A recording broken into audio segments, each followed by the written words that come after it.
still looking for a volunteer for Jabber? Anyone?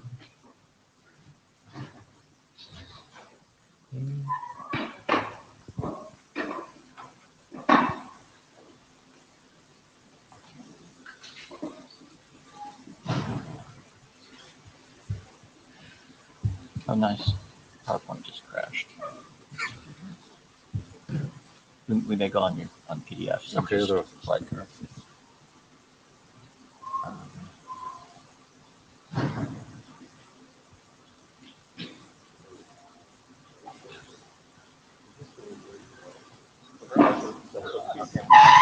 This is for Jabber. I see you just volunteered, right? All of them.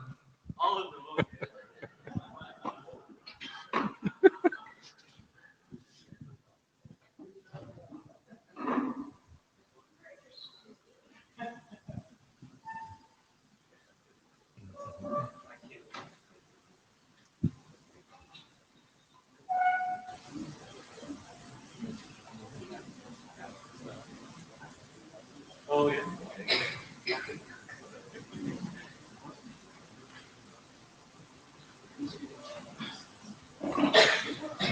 okay. See the way that one works.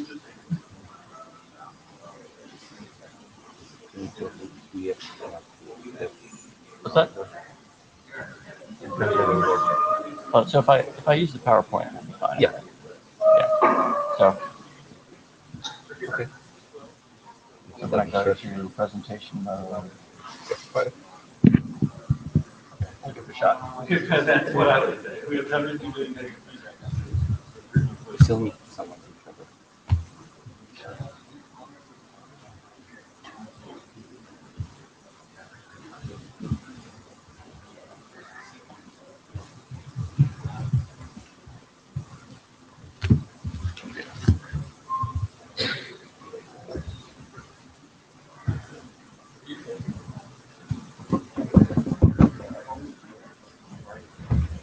So this is just an extra mic. So anyone for Jabber?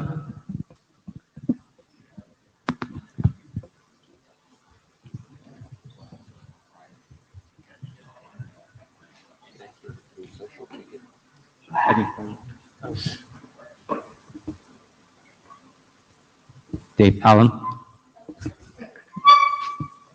You came in as last. Would you be on Jabber?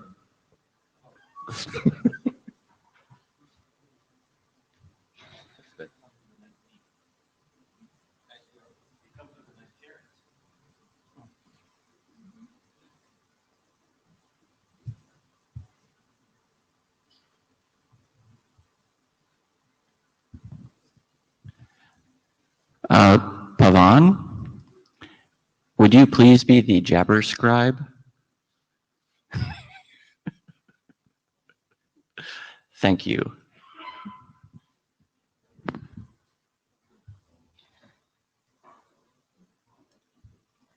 So good morning. Welcome to Prague. We are opening. So we'll go through agenda and passion. Good to see you all.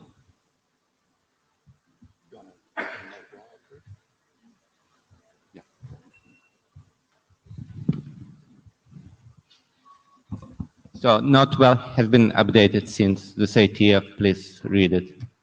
It says pretty much same thing, but some different wording.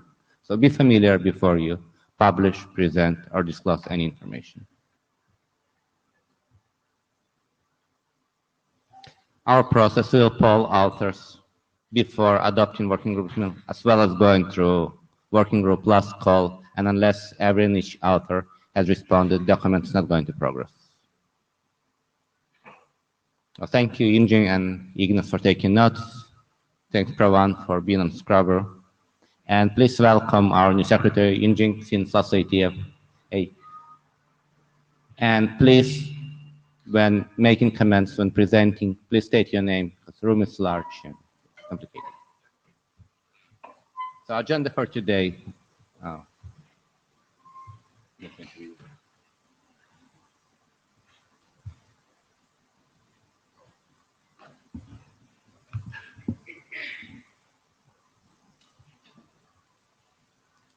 agenda for Friday is somewhat shorter. We've left some time for discussion, and we'll probably share some time with MPLS who needed more time. So our extended and approved charter to look into topics that might be outside of any other working group. We've got one new RFC published. Thanks AC and co-authors for great work. They've rewritten the document at least 10 times. Just before publication, it was also brought into way we recommend to do the revised data store. So great work. And probably a very good example how Young model and IETF document describing the model should be done. Young creep and YAR-VRRP are ready. So we have requested the publication, they're in process. Routing types are in working group last call. BGP peak and microloop delay are working for Shepard's write-up. Shepard is sitting next to me, so waiting. Yes. So Young and 9 LNI models are ready for working group last call and going to be last call after IETF. So we've got a number of working group drafts. Some of them are ready for working group. Some of them are still need to be discussed. So it would be great to see more discussion on the list. There are quite large number of non-working group documents. Again, would be really good to see more discussions, presentations in upcoming IETFs. So some drafts could progress, some drafts could be removed. So the significant number, as I said. That's all. I think we have a... Yes, please. Bruno Lecrun, Orange. Last meeting, we asked for working group last call for SPF algo, SPF backoff algo. So what is the status? So you need to handle that because... Yeah, click your card. I'm a co-author, so that's up to Jeff. I don't want to influence him or anything, so I will let him respond. So chairs discussed it, and we think it's ready to progress. And Okay. after IETF, we'll progress. Okay, thank you. So first presenter.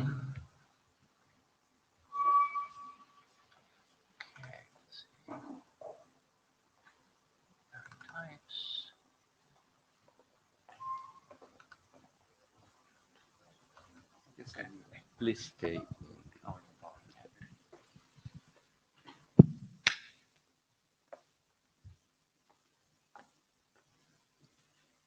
Okay, this is the this is a really simple Yang document, and it's an attempt to call it, to put the common types into for routing into a single Yang model. So this model doesn't have anything but types in it, and a couple groupings, and it's really a corollary to what we have today for IETF Yang types. This is IETF routing Yang types and IANA routing Yang types. You could look. Oh. Let's see here. There we go. So, since actually the Yang Doctor review was before the IETF in Chicago, but we've had the Yang Doctor review. We've at Chicago we had some discussions about whether or not the BGP SAFIs were common across a number of models, or they were specific to BGP, but it doesn't hurt to put them in the common routing types since they're well known and they're in the IANA directory. I mean, they're in IANA registry. We also got a comment from Rob. He wanted 2 new types that were in the open config types and were actually used by the current BGP model. So we put those into the IETF routing types as well. Nice thing about Yang, since you have the prefix, there's no problem with duplication. There's no ambiguity. So you can migrate types from one model to another seamlessly. Then we had a second Yang Doctor review from Radek, and at that time, the RFC 6087 BIS document had an appendix with a boilerplate, and there were some other things we did as we put the boilerplate into the Yang models. We also we did not take the security considerations. The reason, the boilerplate security considerations. The reason we did not is these are only types. So it's not really a Yang model. You wouldn't use RESTComp or anything on this model. And then we split the routing types into IANA routing types. So we put specifically the address family and the BGP SAFI into a separate module. Still in the same model, but it's a different module. This is the IANA routing types model. Not enough coffee yet.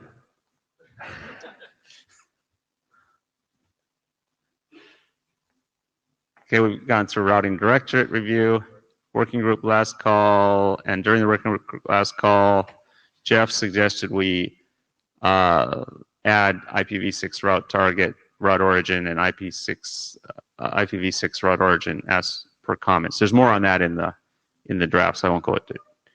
And we also added the geo coordinates. Now I'm on one of the geo coordinates drafts, so I was familiar with the encodings, and it was good to get those into Yang encodings, but I'm not going to go through those because we had some discussion among the author, and we think this is the most risky to put in this early because none of those documents have really gotten a lot of review by the people that are the location experts. So we're going to defer that and put those into a different module and a different draft.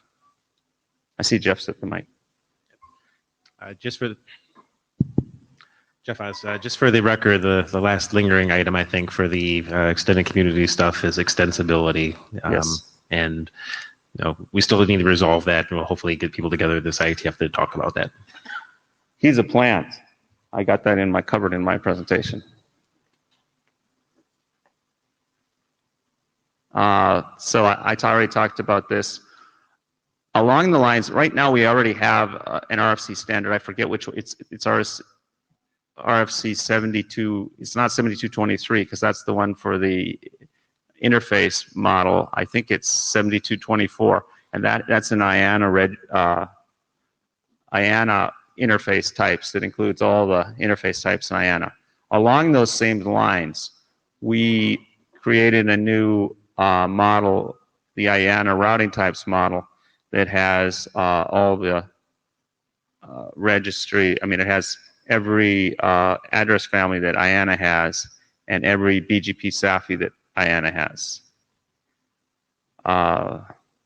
This is about how we did it. We used identity rest so that it could easily be augmented with a base identity and a unicast, and then for all of them. I just showed 3, but you can see that how we did it.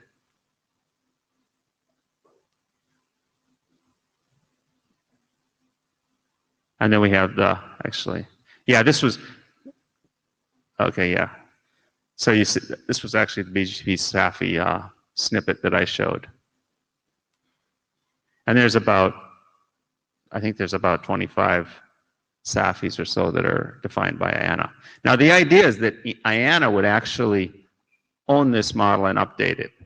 In practice, I don't know if that's worked yet. I know we're working, if you go to the NetMod working group, there's all sorts of discussions about how we rev these models quicker than the RFC process. These are the 2 that Rob suggested I add. I took them out of the GitHub for the open config types. And see, I got a separate module. I took these out and I put all the address family and BGP SAFI into this module. These are both in the draft. Here's the IPv6 route target.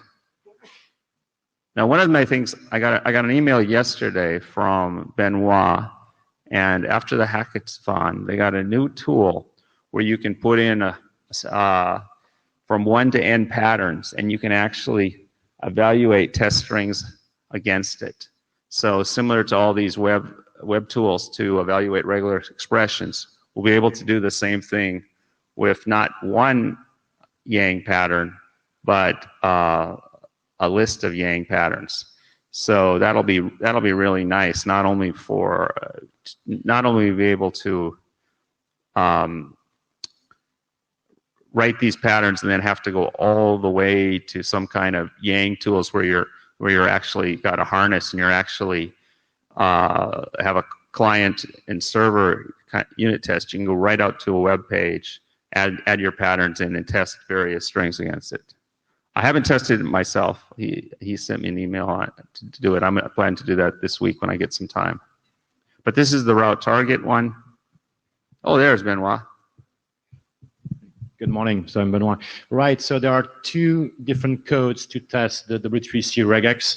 So I would appreciate some testing on both of them. We put two outputs to be able to compare the two tools. So one is based on Yang lint, the other one of convd. So testing is appreciated. We also added in there like the invert match in case you need it. Benoit, could you please send an email to the routing working group mailing list asking people to... I'm trying to recover from Bruce Green after that. Yes. Would be great. Thank you. So the IPv6 route target is an IPv6 address with a mandatory colon followed by a number from 0 to it's a 2-byte number, 65535. So it has the whole range of a 2-byte integer. Then the route origin. We have the route origin is the same as a route target, only it adds this arbitrary pattern so that you could have any any 2-octet hex number followed by a 6-octet hex number. And the IPv6 route target origin has the same pattern as the IPv6 route target. Now, the route target, one of the comments, the comment Jeff was talking about for extendability, there's a number of ways we could do it. We have the ES import. I don't know how I didn't get this in the originals. Actually, Shifang did the original, but I don't know how I didn't add this because I've made some modifications to the route target and the IPv6 route target. From EVPN, there's the ES import route target. We missed that format, and that adds the type 6 route target. Now, what we could do is we could either add, like we did for the route origin, we could add this generic type of Yang. We could cover anything, or we could add the type 6 route target. Now, or we could add both, and that might be the best solution, to explicitly add the type 6 to cover the case of the ES import from EVPN, and then add the generic one as well. We'll talk about that among probably Jeff in the office. Anybody else has any input, that I would appreciate it. So, the only things pending change on the draft, we're going to do something with the route target, remove geolocation grouping. That'll go into a separate module. One thing I forgot to mention. Now, a question is, because this is already a working group, if we had a real short draft of that, would that go right to a working group document? So the draft has been under working group last call for quite some time. No, I mean, if we take this out and put it in a separate draft. Yeah, we could do so. Yeah, it could go right to, okay. And we're also going to improve the description of the label stack, grouping semantics. Loa initiated the discussion of that on the MPLS list, and issue a new version for publication. So actually, I want to go back to, you're asking specifically about removing geolocation grouping?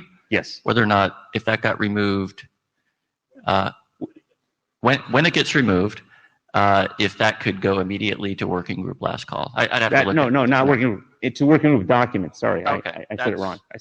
That's what was confusing me here. Yes. No. The reason we're taking it out is because we don't think it's mature enough. That was my concern. Right. Given the changes to the document, I think we will reissue working group last call, and a lot of comments came in very late. Mhm. So after you solve all the pending changes to the draft and all the points, we'll reissue working group last call and take it from there. Okay. Yeah, that's what I had for that. We need to finish this up because We're of the done. 10 minutes. Good. Yeah, I think I've gone through all this. One last question, statement from Jeff. Yes, Jeff has one last thing that I don't remember if I mentioned on the list.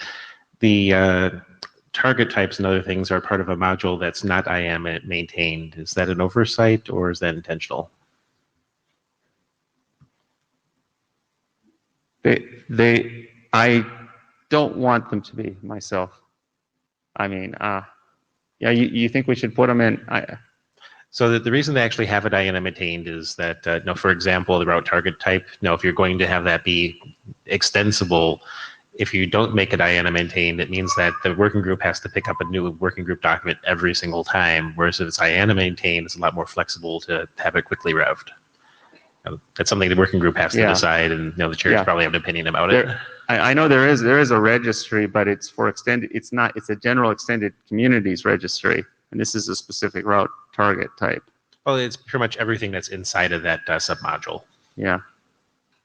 So it's not really completely aligned with one IANA. We don't have one Yang type that does all the extended communities.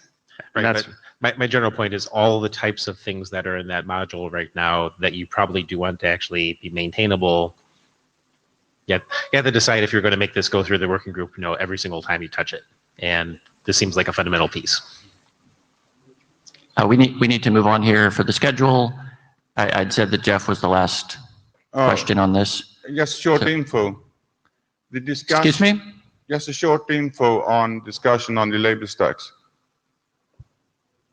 We said that we will take the discussion on label stacks in the MPLS working group. We will do that, but it will be on Friday morning.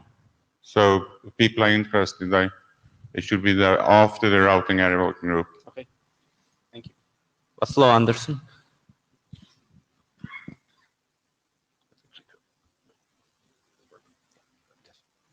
Hi, I'm Lou Berger. I'm going to give an update on the routing design team, I always love this name, Routing Area Yang Architecture Design Team, as well as some drafts we're working on. So we have 3 drafts that have come out of the design team that are now standards track. One of them you just heard about, 2 of them I'm going to talk about in a moment, and those are the LNE, not LNI by the way, LNE and NI drafts. We have a couple of other drafts that are headed for netmod.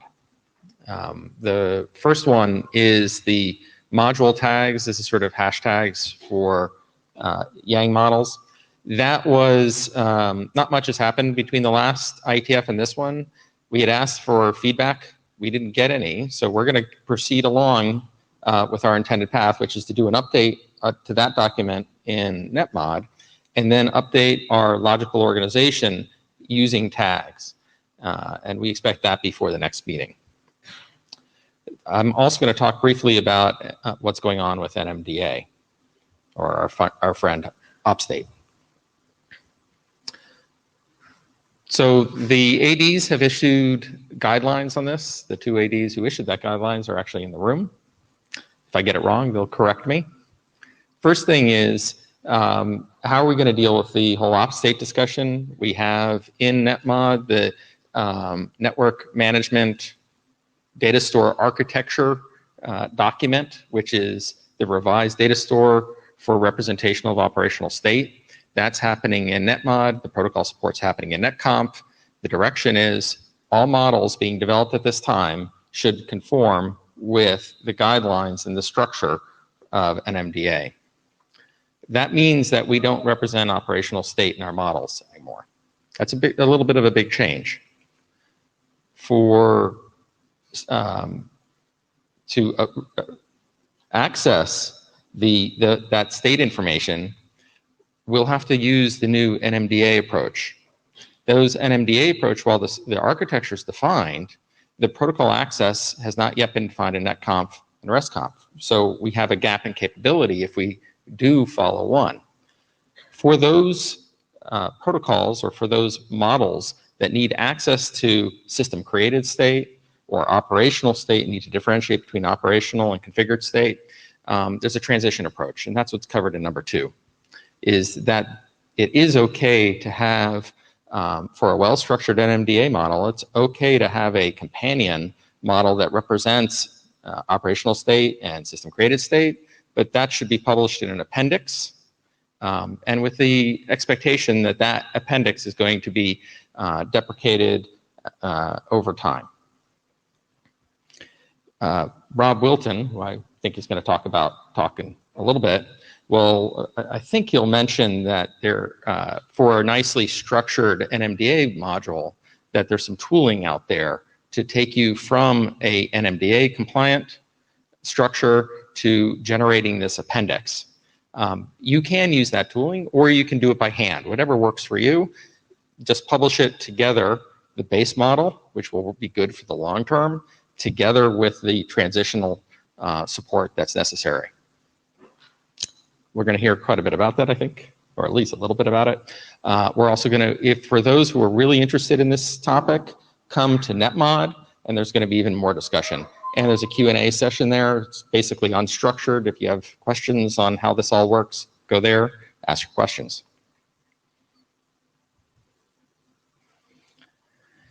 So in terms of short term, if you're developing a model in the routing area, so this means this, folks in this room, you should restructure your model to be NMDA compatible.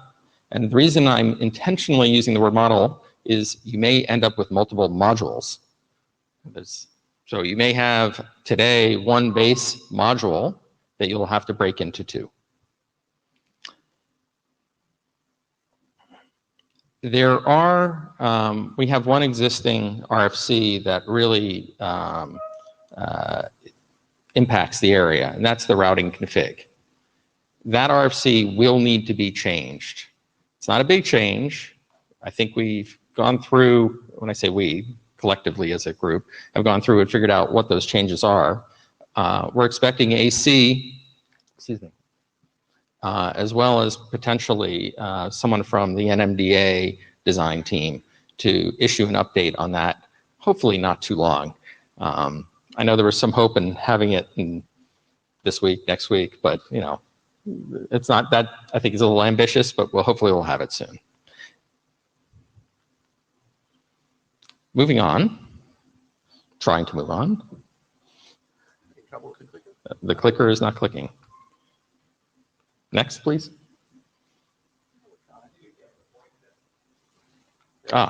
Sorry, user error. So moving on, I'm now going to give you updates on the 2 documents that are used to represent logical separation of a physical device. So we have the logical network element model. This is to give virtual systems. Think of this as VMs for routers.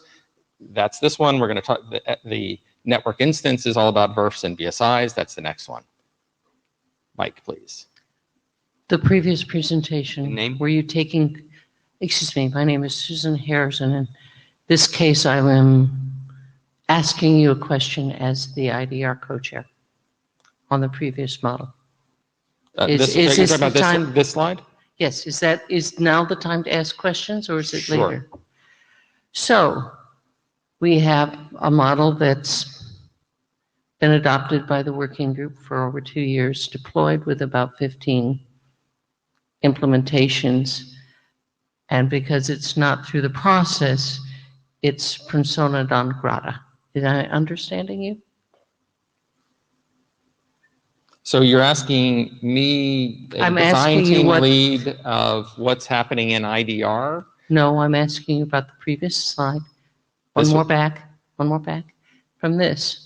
It's a clarification question. So this is ADs speaking. I- So I would ask the ADs who are in the room to respond to the question, because That's their position. Okay. I think you're asking, what do we do about the BGP model, right? Yes.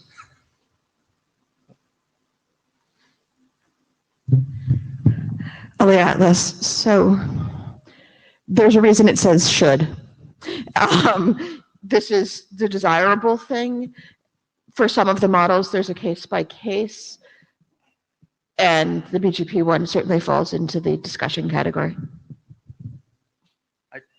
Yeah, the BGP model, as someone who's tried to use it, has a problem that it doesn't even compile right now. Exactly. So, Yeah. So from an IETF perspective, I would expect some discussion in IDR to talk about what the plan is to take it forward in a way that is functional. And I'm not talking anything about the NMDA split. That's up to the working group. That's not for us to say. There's the guidelines out there. You've heard from the AD. She says, you know, that's you take it on a case-by-case basis. I think IDR should discuss it. From a usability standpoint, from the design team, we have looked at it, and one of the issues is we can't compile it. I would point out the compiler, since it was adopted and checked, has changed. I'll just point it out that that's a historical moment, not rather a fault. Yeah, but I'll be I real think quick. also the fact that there's been a lot of uncertainty over this issue has made some models be put on hold and wait until this is done. So I think it's somewhat unfair to criticize it as not compiling now. Well, it references types that aren't IETF. Right. This process has created a lot of uncertainty over where to go forward. So the fact that a group hasn't updated their model in the last few months to keep up to date, I don't think says this is a bad model. Let them decide. When they decide how to go forward on the NMDA stuff, they will update it so it works. And I think we can move on. If we could find some time after IDR maybe and just discuss the way forward. Yeah. Mm-hmm. Yeah, so the conversation in IDR sounds right. This is an AD statement, the AD has stood up and said that things can be taken on a case-by-case basis, so I don't think there's anything that should be blocking at this point. We do have a transition period to deal with, and that means we can't do the ultimate desired solution immediately, so we're not in a perfect state. That is a true statement.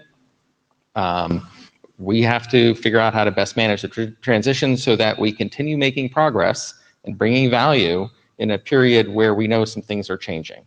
And that's what the approach of having a core model that's going to be the long-term core structure, in having that in the body of the document, yet still providing an appendix where needed for the temporary or transitory, which we know will last a while, because we know once something is implemented and deployed, it's going to be used for a while.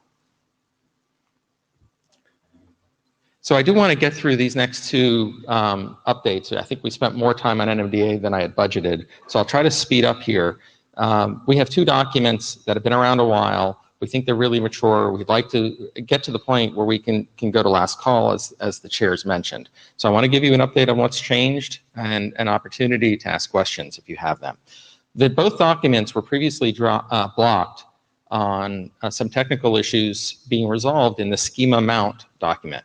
Both use this new capability, this new Yang capability of being able to essentially import a whole module. Previously, Yang had the ability to import sort of, think of them as data structures and groupings, but you couldn't import a whole module into another module. Schema mount gives you that capability. There was a slew of open issues. The core open issues have been resolved. There are a couple of small things out there. I'll mention one of them in a moment. Our feeling is it's not critical to resolve those right now, and we'd prefer to get the capability out there and schema them out. And so we're just going to use it as it's currently defined with an assumption that nothing changes. And by taking that approach, we can unblock both of these two documents. So there's a whole bunch of little details in our update and why we did it. We got some great feedback from the routing area review, as well as from Yang doctors. This applies to both documents. We've updated both of them for that, and we've made a couple of technical changes. I'm going to talk about the technical changes now. Excuse me.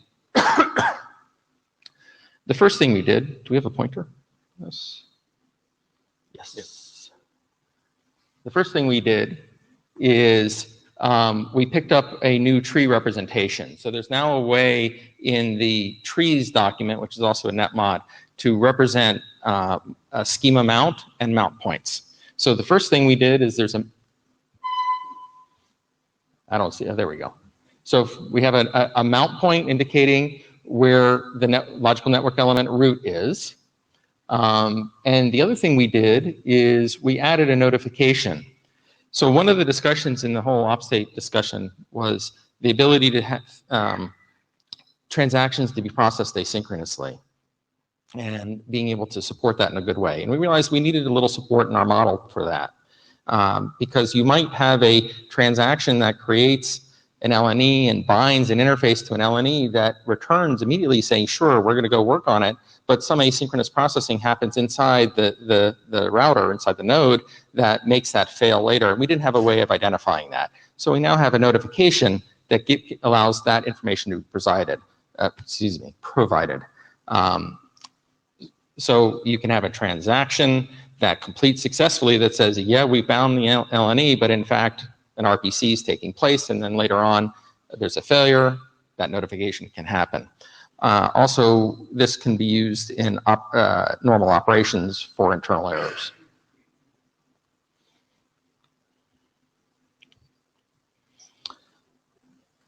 We have an example here of what the tree would look like in an actual LNE.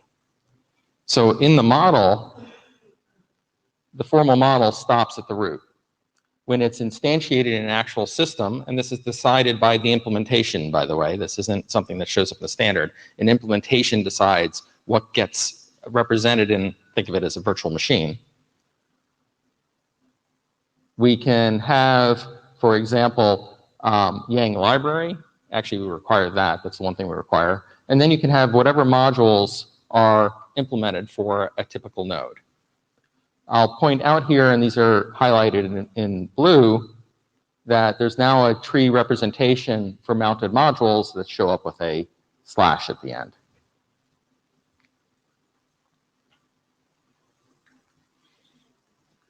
Don't know about that animation, sorry about it. So at this stage, we would like some additional feedback and then move to last call. I'm going to move on to the next model. If there's questions on LNE, take it now. How am I on time? Probably like 5 minutes? 3, okay. So we did the same update on network instance. One of the, you can see the netmod chair coming to the mic. Kent Watson, Juniper Networks, as an individual contributor on the previous model. The notification, I was wondering, should that be a generic mechanism, not specific to routing module? So this is the notification is bind LNE name failed. So the notification is pretty specific. So I'm not sure what would be generic here. Of course, it wouldn't be this name, but in the OpState Rex draft, there was a desire to have asynchronous and asynchronous mechanisms for all updates. Yes. So I mean, currently we have it that the client would do a diff between the operational and the intended to figure out what actually got applied. But there was a desire for there to be some sort of notification, a generic mechanism. If there were, then would you still need this? So do we have a generic mechanism for failures? In my opinion, we do. It's called notification. So we created a notification. I'd be interested in if you had thoughts on if there was a more generic way to do it, and then sure, if there's a more generic way to do it, we could go that way. Is there a better way to do it in Yang? I don't know, just raising it for discussion.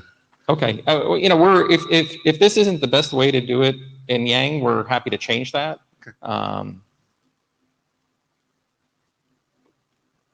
I was gonna. So yeah, I mean, it seems Chris Hops from Deutsche Telekom.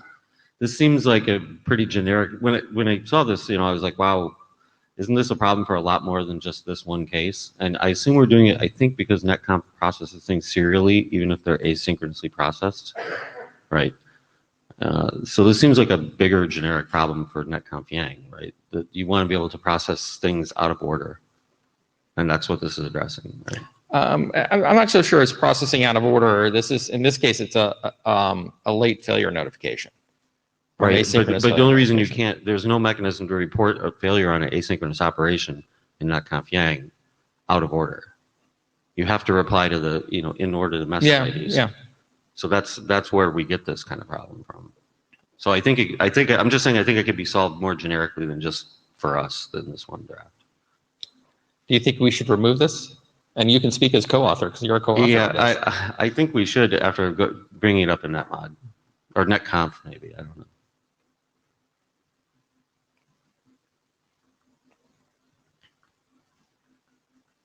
Oops, I'm going the wrong way. Sorry. So we made parallel changes in the NI model. We actually, I'm not going to discuss the parallel changes. I'm going to discuss the significant changes. One of the big open issues we had was how to represent the particular configuration information that we would have for each type of VPN technology, layer 2 VPN or layer 3 VPN technology. For example, how to represent the configuration parameters that you would have for a layer 3 VPN that's supported over MPLS, a layer 2 VPN that's supported over eVPN, or a layer 2 VPN using VXLAN or a VPLS or whatever technology you want. In the original version, we had a placeholder. Our thought was that placeholder could be, we would put some information there, but provide a sort of a rich structure to be augmented. We've simplified that, and we've created a choice statement called NI type. And the intent is for there to, each particular model that supports a layer 2 or layer 3 VPN technology to augment that. I do have examples on that, but I'm out of time. We're going to talk about that in BESS. So I expect to go through the details there and talk about the impact for, in particular, an L3 VPN. So rather than go through in the interest of time, I'll skip those slides. But if you're interested, show up at the BESS working group. That's NI type. The other thing that we did is we recognized that just for schema mount, that you have to have a mount point for the information contained within the VRF or VSI, and that really is independent of how that VPN technology or that VRF is supported over the core of the network. So this is common. We actually came up with 3 types, one which is VRF. Actually, I think I have it on the next slide. This was an example here. We'll go there. One is just for VRFs. The other is for VSIs. And then we have the hybrid case where you have something like a bridge router or something that does both L2 VPN as well as routing within the context of the VPN. So we support those. One really important thing that's confusing, seems to confuse people, is that the models don't dictate what goes underneath a mount point. It's the implementation that decides that. So an implementation, for example, can decide to implement a particular module underneath the root of the device, and it can implement a separate one within the context of the VRF. It doesn't have to implement the same one, and it chooses. It's an important concept, but I'm out of time, so I'm not going to spend more time on it. We have more examples in the document. We also have the parallel notification edition, and if for some reason we decide to drop it in the LNE document, we'll drop it in the NI. We also had one open issue. As I mentioned before, our thought is to just accept the limitation and move on. So we received one piece of feedback in this talk about the notifications. We have to run that to ground. Once that's run to ground, we're going to be ready for last call. Or we can choose to resolve that as a last call comment. I defer to the chairs on that. So ideally, I would like to resolve it, have it resolved before working group last call. Otherwise, we end up in the same very long last call as types. And we'll be looking for shepherds for both documents. So if you're interested, please let us know. And if you do have comments on it, please do send us comments or questions. And let's do it on the list, because if you have a question about how something is organized, I bet you're not the only person. And while you may individually feel it's a naive question, there's going to be others who have the same question, because this stuff is a little confusing. We think once you get through the details that the models actually turn out to be radically simplified from where the solution space could have gone and where we started. And so any discussion that helps clarify how things work, we think will be good for everyone. So please bring it up on the list. And remember, if you're interested in the network instances, if you're interested in VRFs or VSIs, please come to BESS. Thank you, Lou. Robert?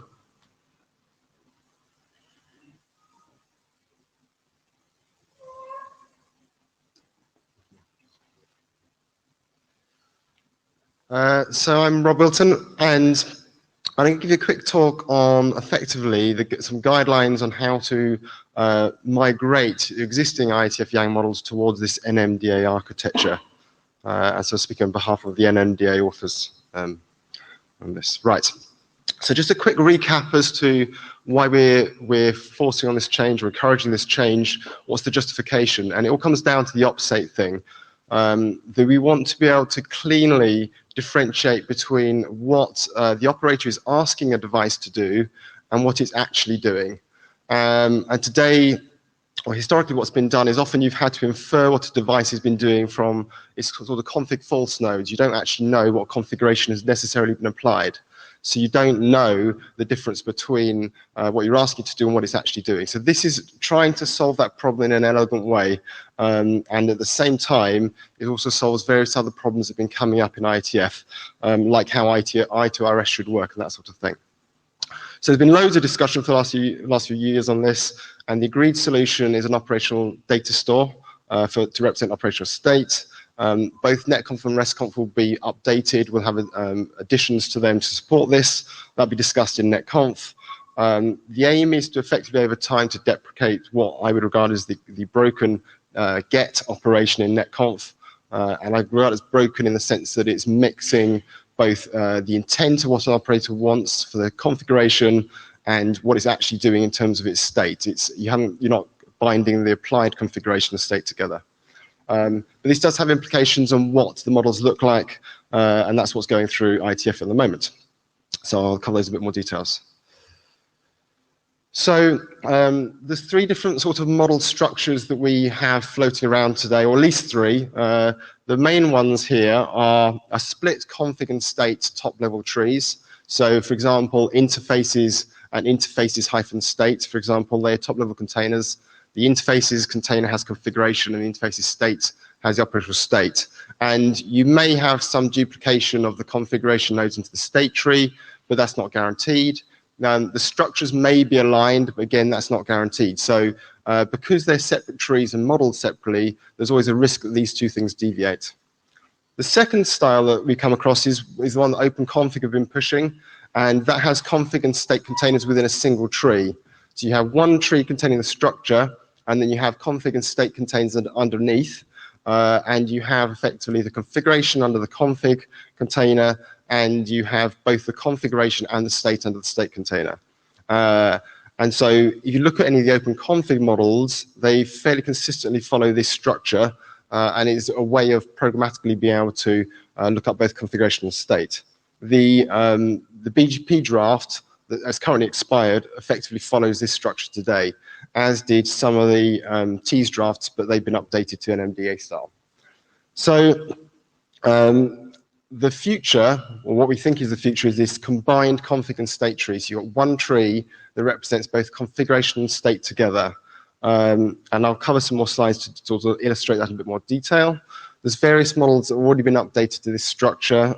The I2RS topology module and the TE topology model, might be a couple of TEs ones, have been updated to this structure. The intent, I think, and the hope is that everyone will go this way. So to put forward an example that is hopefully really fairly easy to actually illustrate this, I've taken a few leaves from the BGP model. Obviously, this is nothing like all of it.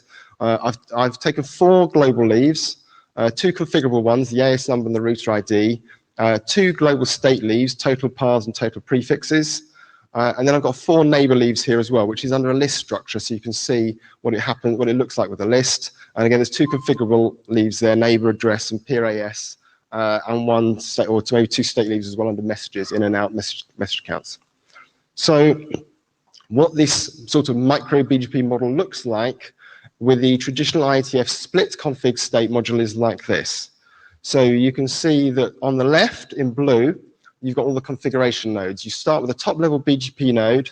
Under that, you've got the global configuration, and then you've got the neighbors list with I've got 2 neighbor entries here, the first and second neighbor with their configuration. Then in the BGP state tree, if you were to replicate all your config into state, you would end up with a sort of tree that looks like the orange tree. And the ones that are in a shaded dark orange, solid shading, are the config false nodes. Those are the state nodes.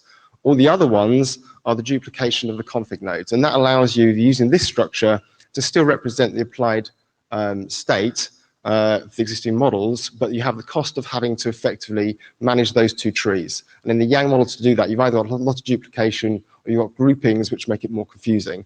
And in many cases where we've looked at this, the state tree starts to deviate from the configuration tree. You can't automatically compare them. The paths don't necessarily align. So what it's moving to, what NMDA looks like, is effectively like this. So you keep that same config tree that you had before, nothing changes there, but anywhere where you had those state leaves or state nodes, they migrate into the config tree. So you end up with one single tree, and it contains both config and state together. And effectively, you try and reuse as much as possible the same structure as the config tree, so you should try and align there. And then anywhere you want to have either leaves or trees of leaves underneath that config tree, that's fine. And this NMDA structure will work effectively, and we hope it's the future of the Yang model. So once you've got an operational state data store, this tree will represent the state in that operational state tree, and the config parts of it will represent the configuration in any of the configuration data stores, like running and candidate, startup, and intended that we've added. So I'll just go back so you can see that's what we had before, and you can just imagine those trees merging together, and you end up with that. So the other example I mentioned was these sort of open config style trees. So I thought, again, it'd be useful to show you what they would look like. So this is potentially a bit closer to how the BGP model in the current expired draft looks like, because they were adopting the open config style. And so they have one single tree, BGP, like the NMDA style, but underneath that tree, wherever you've got any state, you end up with, or it's actually mostly, whenever you've got any config, you end up having to create 2 containers at each level. So you see a config and state container appearing underneath global, and you see the same config and state containers appearing under first neighbor and second neighbor. And the rules that you use to build this style is that wherever you've got any configuration, you have all the config leaves have to have a config container directly above them. And at the same time, you create a state container with a duplication of those 2 config leaves, and you add also any state leaves you have as well. So all 3 of these representations effectively are modeling the same fundamental information. So there's nothing different with what's being contained in the models at an abstract level. All that's really different here is how you represent them. And it is our belief that creating this model ends up to writing a simpler Yang model that's almost guaranteed to be more consistent, because we take away the inconsistencies, we take away the ability of people getting it wrong. So I'm just going to skip over what we think the advantages are of having this sort of combined NMDA model structure. We believe it's simpler and shorter to write, and it sort of minimizes the use of groupings. Certainly in the open config models, because of the way that they structured them, they have a heavy use of groupings, which makes them relatively hard to read in the source case. As I've also pointed out, that by aligning these into a single tree, you make it impossible for those config and state trees to become inconsistent with each other, so they can't become out of step and deviating their structure. And that should also mean that in terms of tooling, over time, that will be easier. That if you want to find the applied configuration value, it's on exactly the same path as the configuration value, it's just in a different data store. And it's guaranteed to be so. In terms of this solution, it's fully consistent with all of the Yang semantics and language constructs. Again, that's not true with all the other solutions like OpenConfig. And the proposed structure that we're using here also takes into consideration support of other IETF work like I2RS, where they want to have dynamic data stores. And once you have that, then you want to work out how do you feed that information in. So in terms of the data store architecture, it has a clean way of supporting new data stores and having those feed in and understanding the semantics of those. And then the last observation here is that actually, if you really wanted to, you could generate either the OpenConfig style models or the split config state trees if you wanted to from this single source. So it still gives you a better structure to write, even if OpenConfig. So I've made a suggestion to the OpenConfig people that perhaps their models would be easier to read if they structured them this way and then generated their OpenConfig style trees. So in terms of migration, all Yang models produced by IETF should conform to the NMDA architecture. Personally, I think there's huge value if all the models produced by IETF and also IEEE, John Glenn, are consistent in their structure because it makes it easier for everyone to use.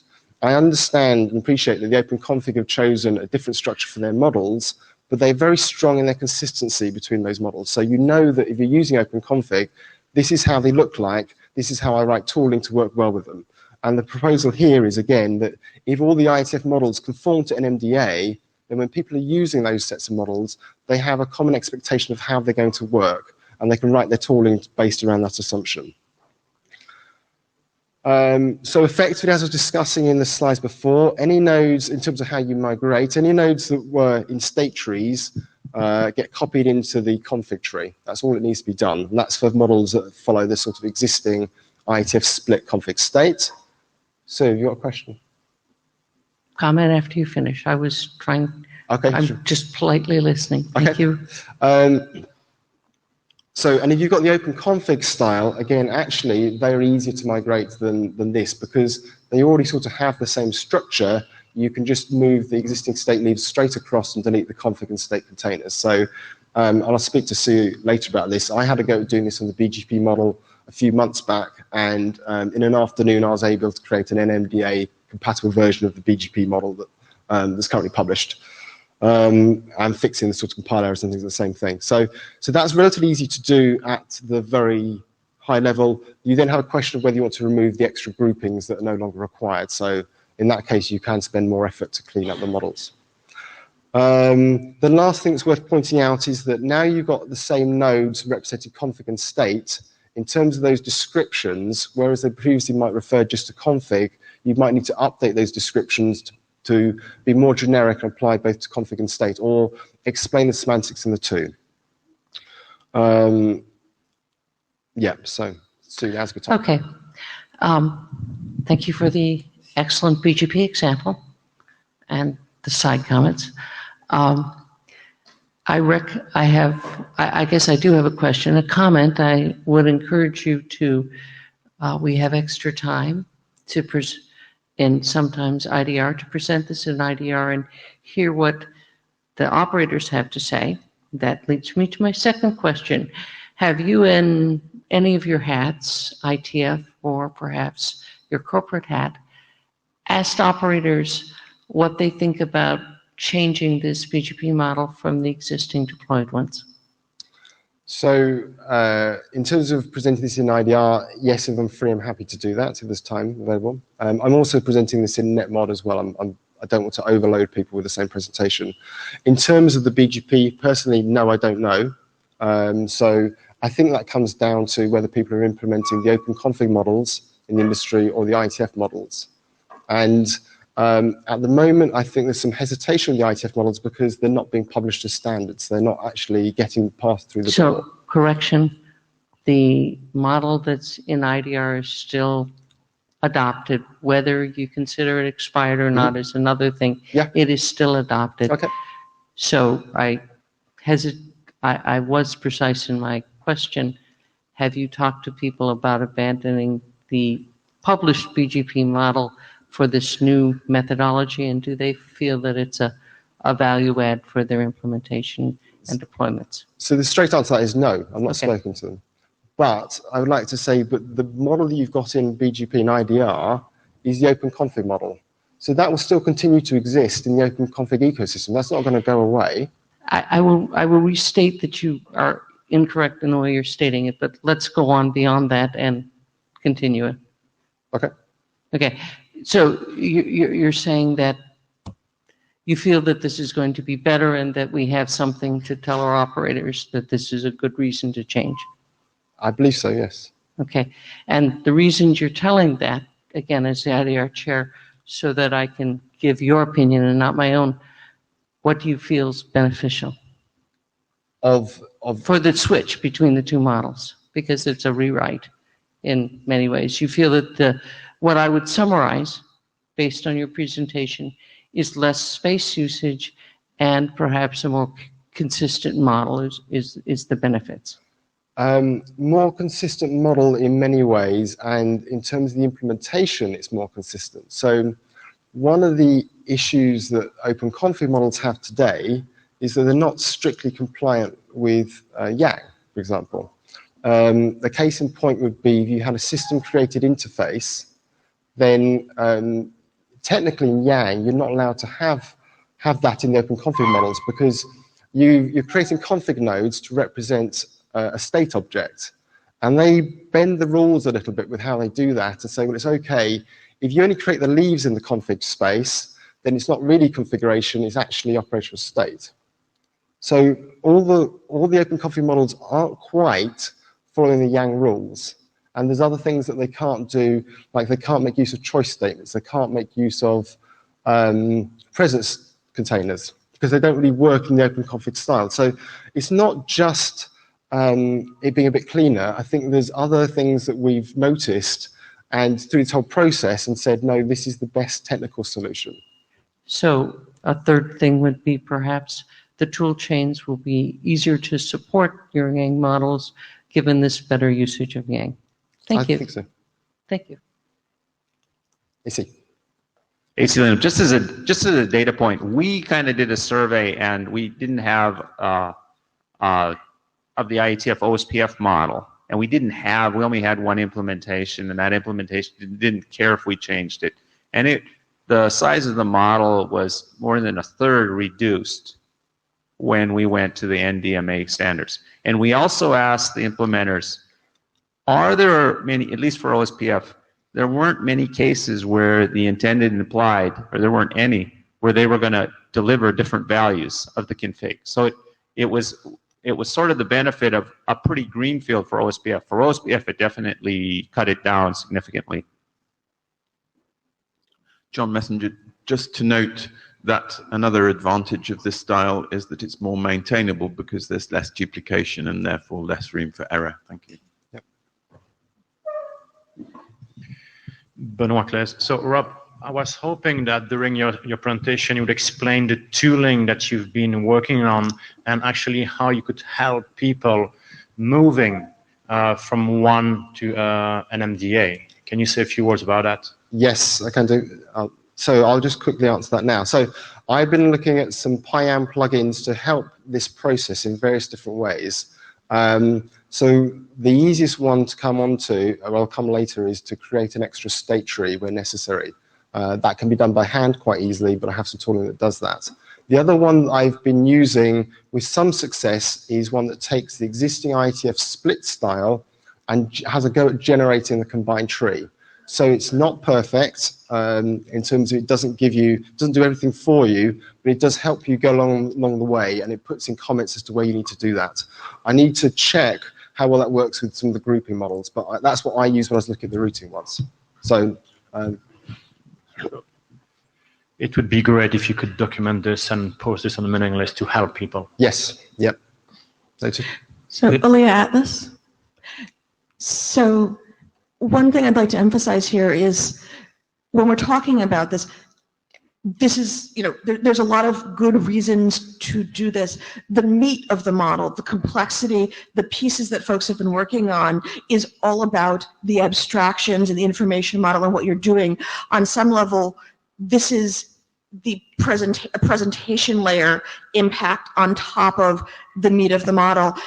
And so when you look at the difference between the models, it may be like, wow, this is really different.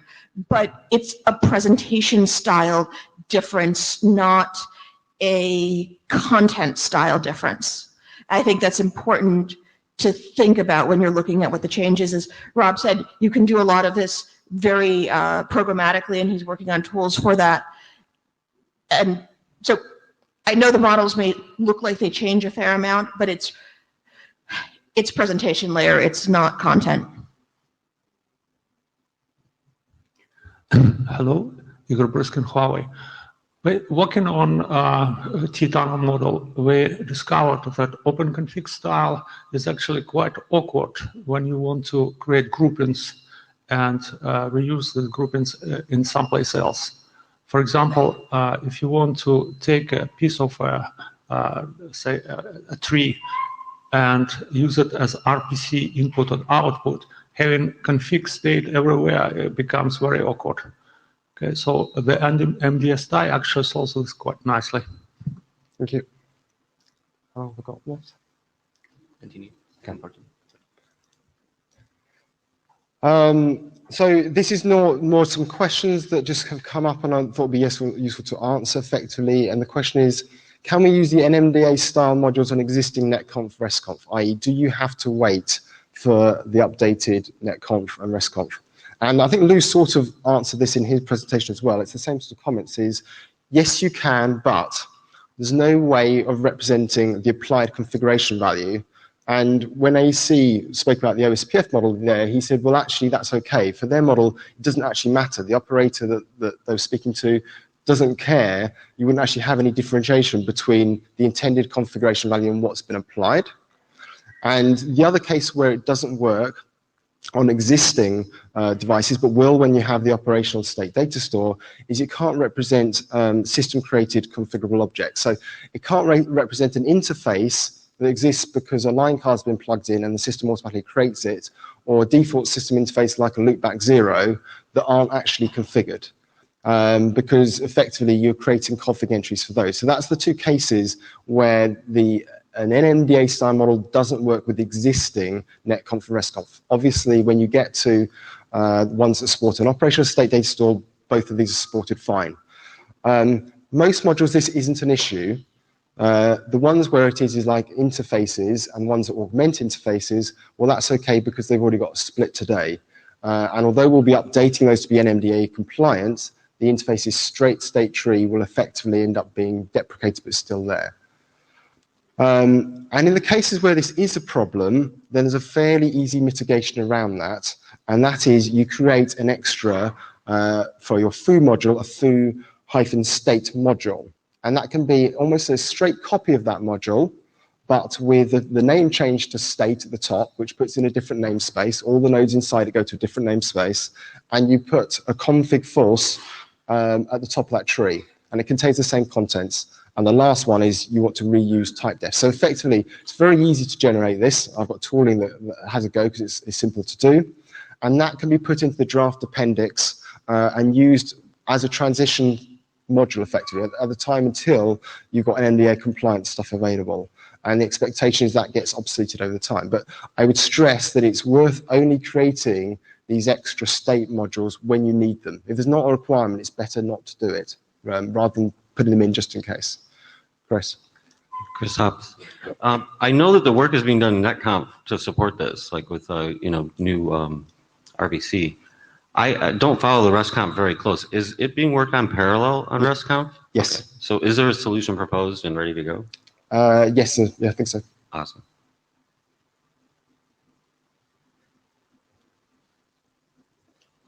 Jennifer? Hi, this is Yufeng Liu from Jibo.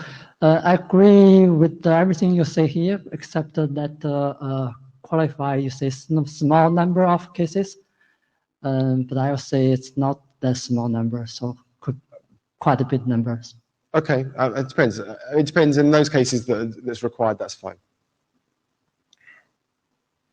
So the final summary is that I would like, ideally, all IETF modules to move to this style, because I think it's the right answer for the future, and I think the consistency is really important, personally. As I've said here, you can generate this extra state module even when it's required, but we're asking you not to put it in just automatically. Have a think first as to whether you really want it. If you've got any further questions this week, then myself or any of the authors will be happy to speak to you and talk to you about it. And there's various aliases you can contact that. And the tooling that I'm working on, I'll try and send out details of that as well to help folks as they migrate towards these modules. Okay, thank you. Thank you very much, Rob, for coming here and presenting. So we'll keep on guiding and supporting you on progression, how to move from your existing model towards NBMA. May have any requests, please send it to routing working group as well. We will invite Rob again for the IETF 100 to explain in more details how to do it. So it's not only theoretical presentation, but real use cases and how we do it. Thank you.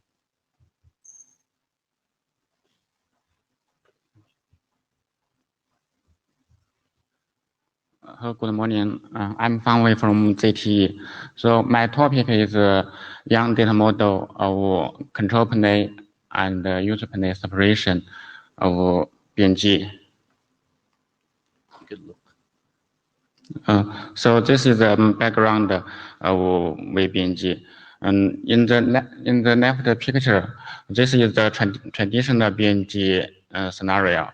BNG is the gateway for the dialing up user traffic. So there are three pain points, I think, from this traditional BNG scenario. The first is that services are not well balanced in different paths.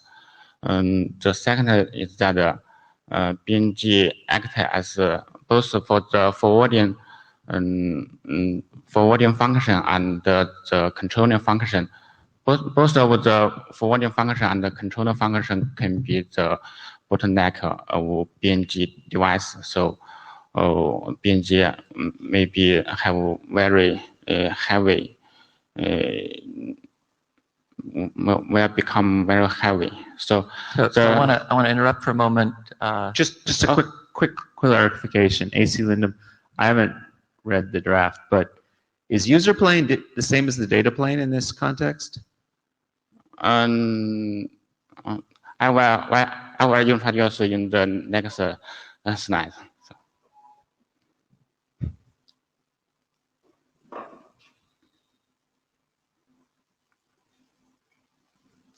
Oh,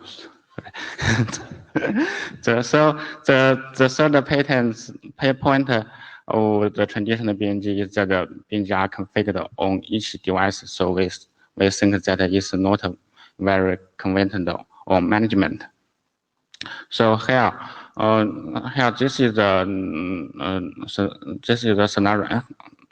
Sorry. So we wanted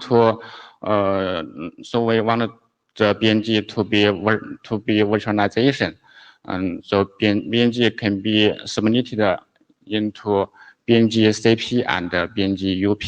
Here, BNG CP is a user control and management component. So BNG CP can be implemented in the server or the hypervisor or VM. And the BNG UP, we name it as the user plane. It's for the network edge and the user policy. And so BNG UP is used for the data forwarding. So we name this architecture as the VBNG. Next, so I will try to answer your question. So here we can say that BNG UP is used for the forwarding for the user data forwarding, and for the dialing up traffic, you can see the red line. The dialing up traffic will forward from BNG UP to the BNG CP. Yeah.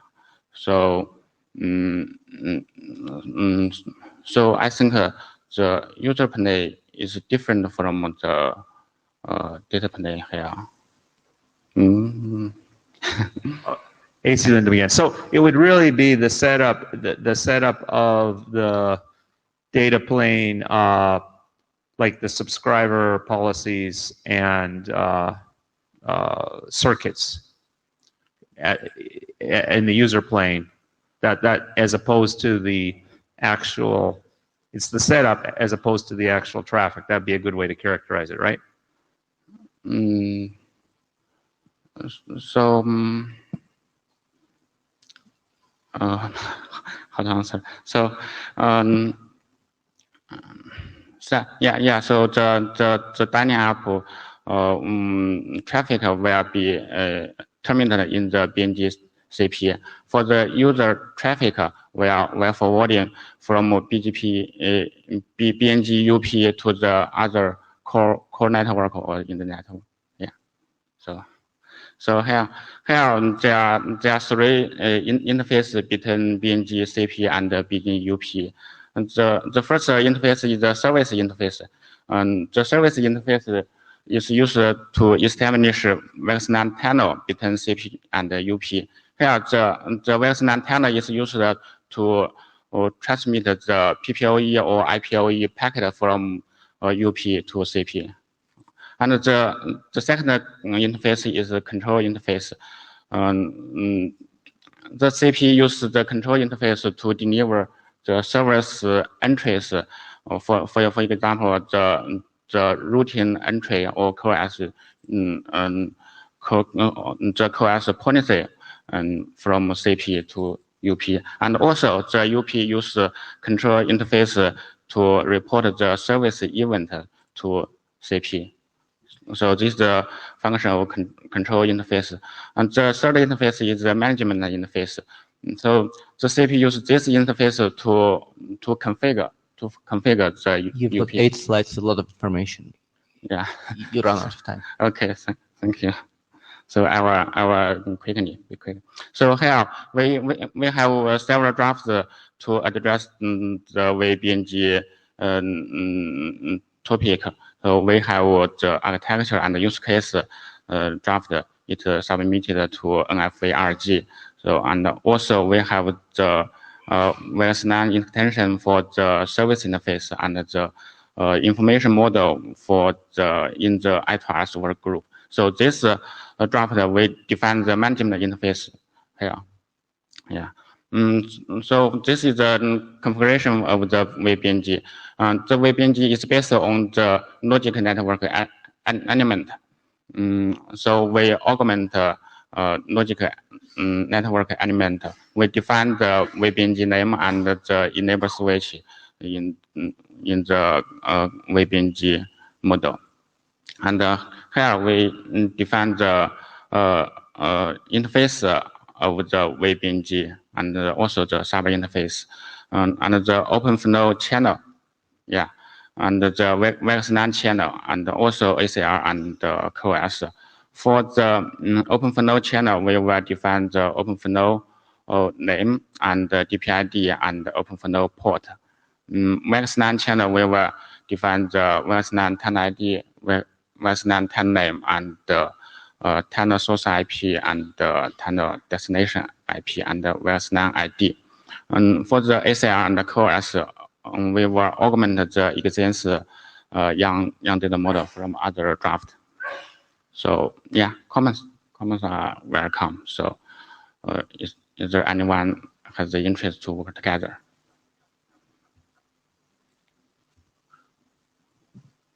No comments. Okay, thank you. I guess I have a little bit of comment on the terminology that AC was asking about. Maybe something like subscriber aware or user aware data plane would sort of describe the user plane well, because it's data, but it's also subscriber aware because it has per subscriber policies and so on.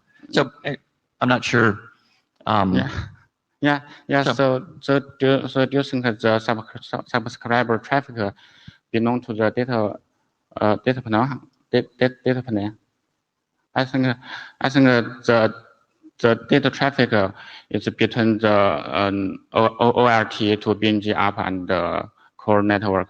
And for the subscriber traffic, we send from BNG UP to the BNG CP. So I'm not sure this traffic is belong to the data panel or control plane. Just quickly, AC. This looks like something, I don't think it belongs in this working group. It's either someplace in INT or the broadband forum.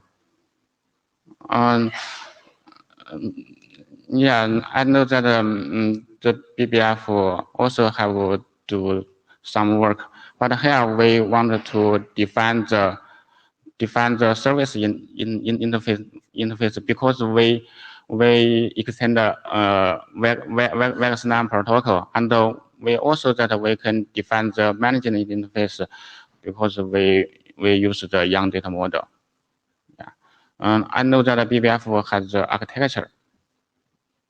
Yes, so BBF is working on the BNG architecture indeed, and there's also some work done together with 3GPP on alignment, user plane, control plane separation. So you might want to work and look at it. Yeah, I don't attend the BBF. Oh, thank you. Lou Berger. The interesting thing about this is it sort of parallels the work that's being done in TEAS and CCAMP with ACTN, where we're doing controller-based models for control of traffic engineered network. The big difference here is this isn't traffic engineering, but it's the same type of idea. So I don't know if it's worth talking with, maybe you want to talk with the ACTN authors a little bit and see where it fits in with their work. I don't think it's right for TEAS, but that doesn't mean it may not fit in somewhere. Oh, I'm not familiar with ACTN, so I will try to discuss with the guy from. Yeah, there's a bunch of the ACTN authors are in the room, okay. So I'm sure they'll come up and talk to you about it. Okay. Yeah, again, the big difference is ACTN's really been focused on traffic engineered network, where this is not. Yeah. We BNG doesn't care about the traffic engineer. Yeah. Okay. Thank you, Ahmed.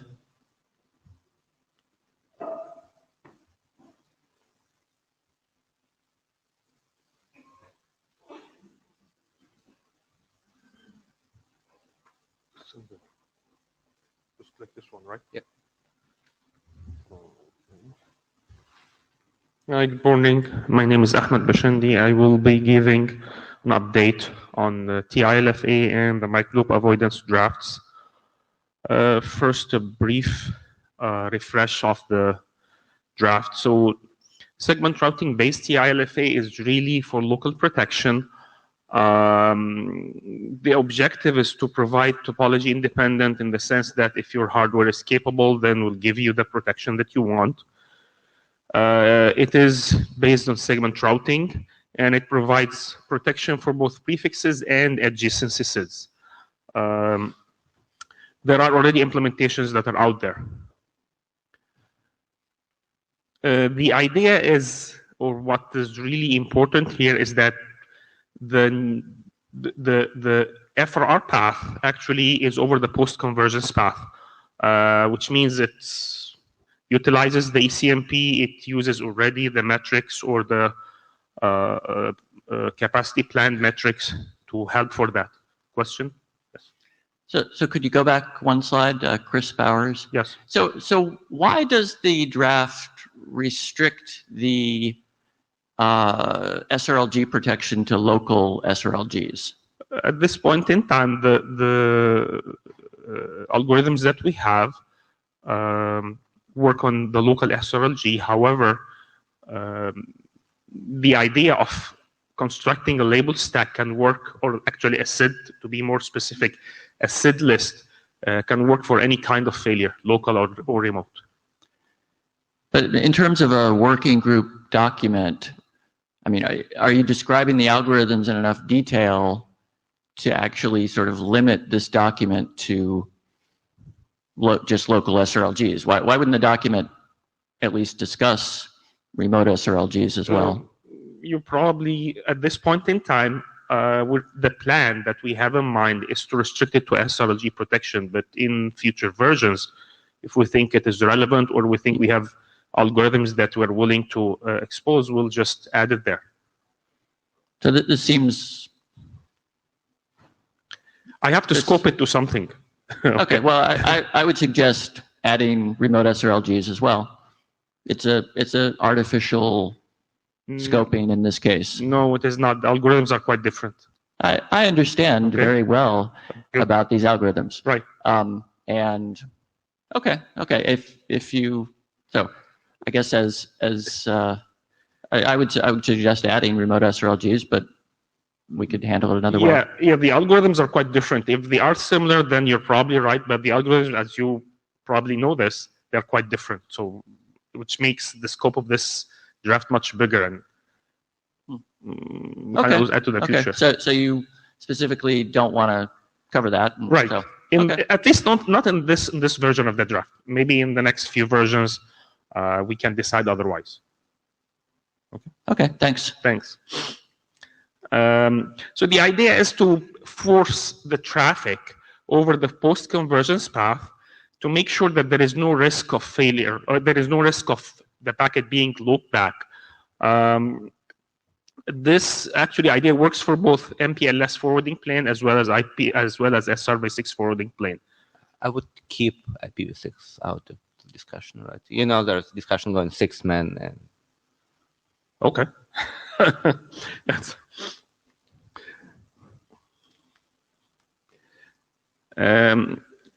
So how many segments? If you have symmetric metrics and you want to protect links only, you're guaranteed to need at most 2 segments. In most scenarios, based on the simulation that we did, 1 is enough. If you're one of your neighbors or your new next hop is a loop-free alternate, then you don't need any segments. You don't need to do anything. Just send it to the new next hop, and it won't bounce the packet back to you. For asymmetric links, if you want to do link protection only, in most cases 2 would be enough. There are a few cases where you need more than this. For node and SRLG protection, and as Chris pointed out, I'm restricting it to locals for mathematical and technical reasons. In most cases, 4 is more than is enough. In most cases, I'm saying 4 is more than enough. Usually 2 is sufficient, but we can always cook up scenarios that you need more than this. Update on the commands. So important command, Ipr Disclosure, we will make sure that they are taken care of. The draft is specific to SR. There were commands saying, why don't you use other methods? Sure. I mean, we're not saying otherwise, but we're restricting this to segment routing only.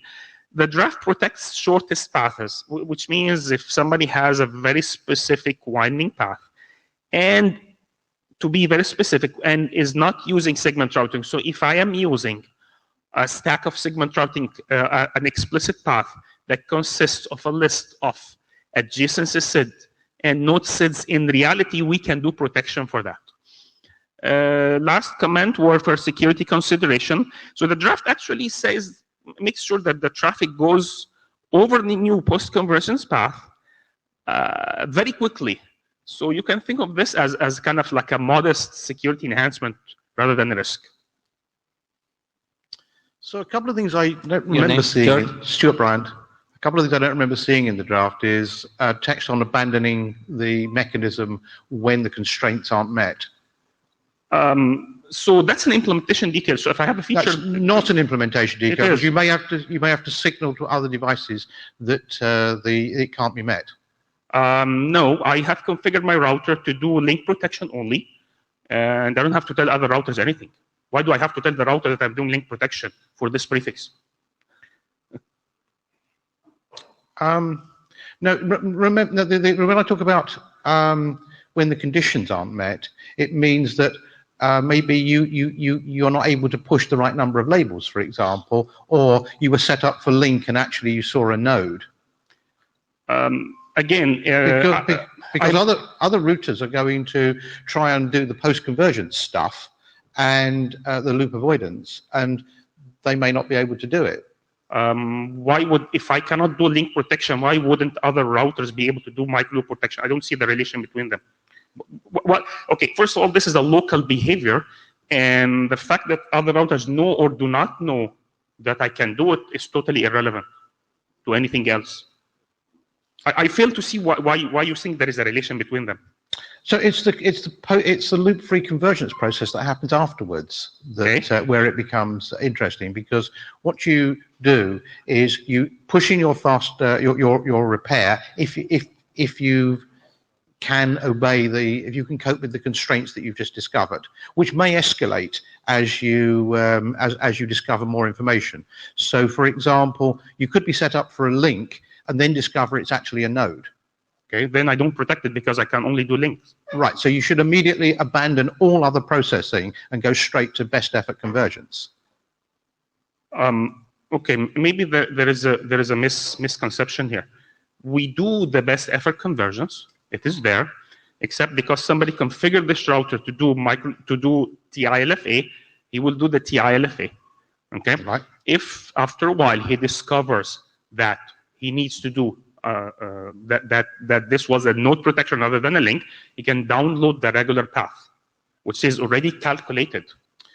Right, but with the why do I have to signal anybody else? This is the whole certainly point. the text needs to discuss this. Why? This is an implementation detail.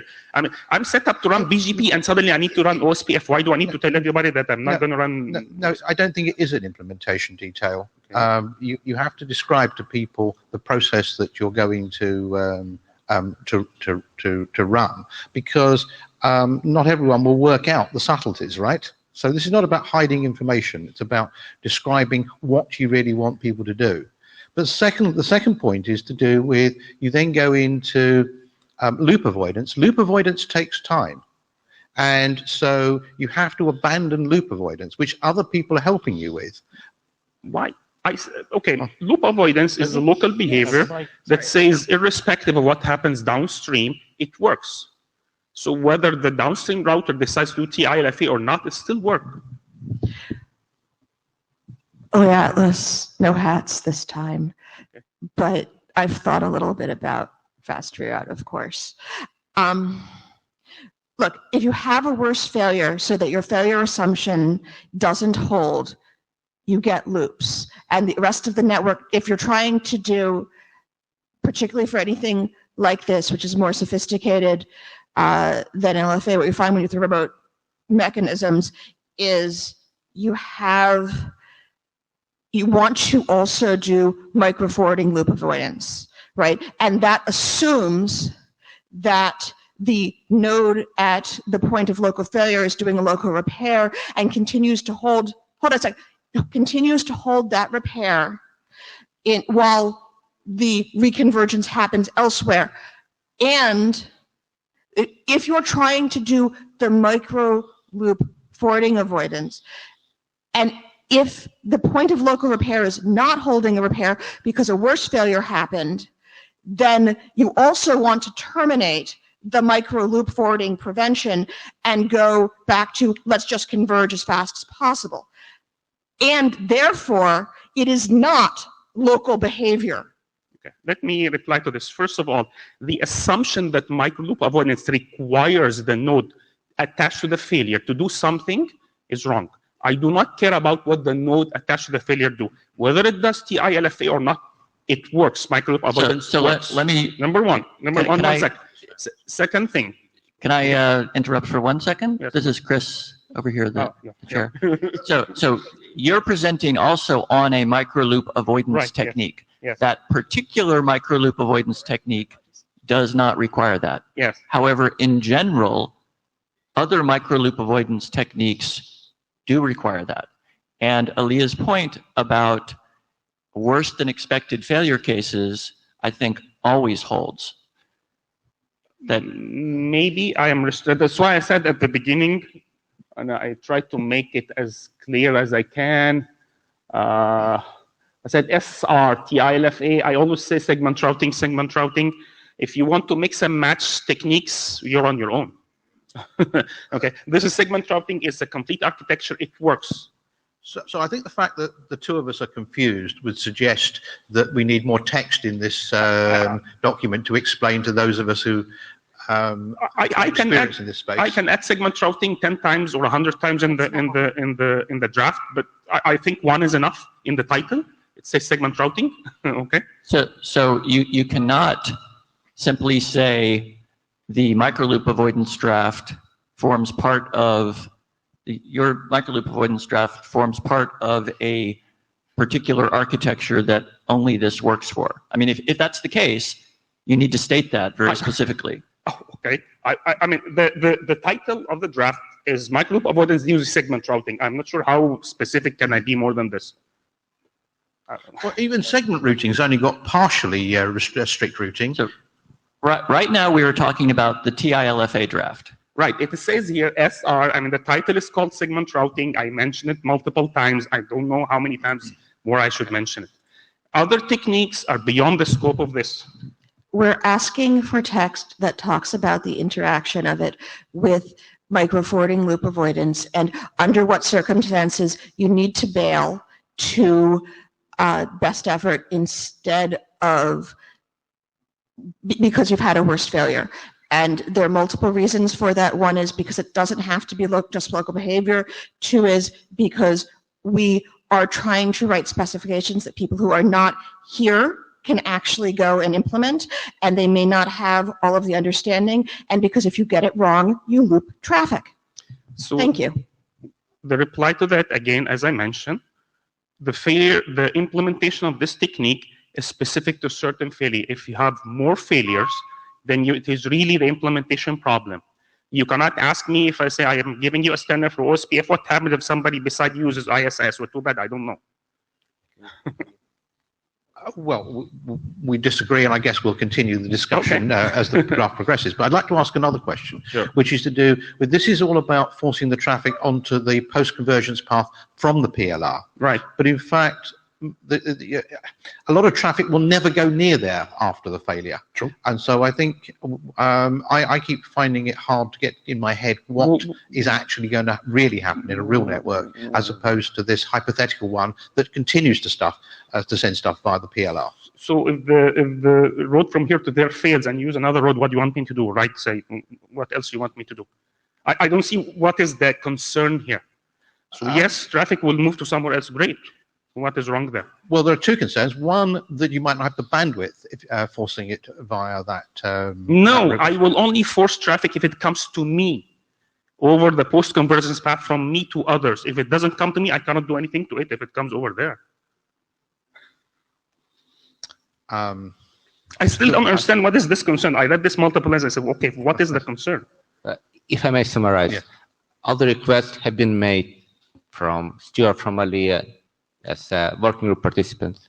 There's definitely clarity needed in the text of the draft, and they ask you to review the text, and if needed, if you feel it's not clarified enough, besides the name of the draft, provide more text. I think I will add segment routing in 4, 5, 10 places in the draft. I think it's not about segment routing, it's about explanation, and questions have been asked. Oh, okay, the question is whether I will write a statement say I will only protect traffic that comes to the PLR. It seems quite obvious to me, but if a statement like this is what is needed, I can add it. So that wasn't the only statement. The third statement is that what happens if you have a worse failure, and what I said is that this is beyond the scope so because add text to explain this so that these experts on this topic can understand what you're proposing. Okay, I'll add a statement. This is, for me, it's redundant, and it's just one probably 10 words. I'll add them. For me, it feels quite obvious. Anyway.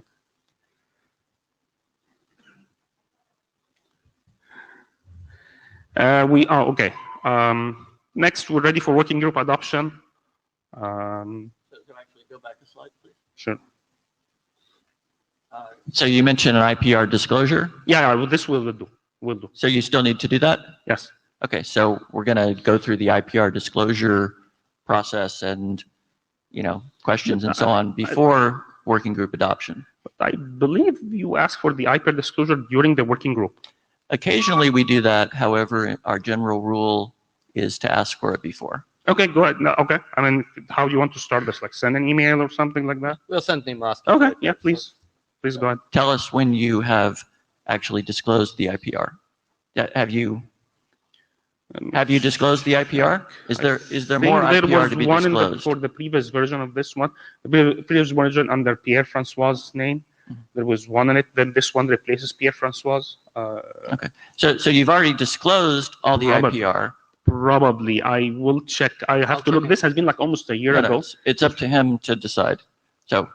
Yeah. Okay. Okay. So, anyways, take care of that. So when we ask the question to the working group, everyone, authors and so on, can respond. Right. And previous authors can respond about the IPR. They are the same author. So the name Pierre is still the author. Just that I'm taking care of it. That's now. fine. So pretty much the IPR disclosure seems like the most important, which is an important concern. Go ahead. Alia Atlas. There are no IPR disclosures yet on this draft. Okay. It's been over a year. Please read the note well and stuff, because the point is not to disclose IPR when you're asking for working group adoption. The point is to disclose it beforehand as soon as possible, at the earliest point, not at the latest point. Thank you. What happened? Just continue. Oh, sorry. Something happened. Okay. The next one is the microloop avoidance. Again, brief memory refresh. It occurs if a router downstream on the new path has not yet converged or has not yet programmed its forwarding plane and may end up bouncing the packet back to you, whether directly or through an ACMP path. We're restricting it to segment routing. Okay. The primary difference is that between TILFA and microloop avoidance is that TILFA works for local failures that are detectable at the point of local repair. Microloop avoidance protects against loops that occur due to a remote topology change, whether it's a link up or a link down.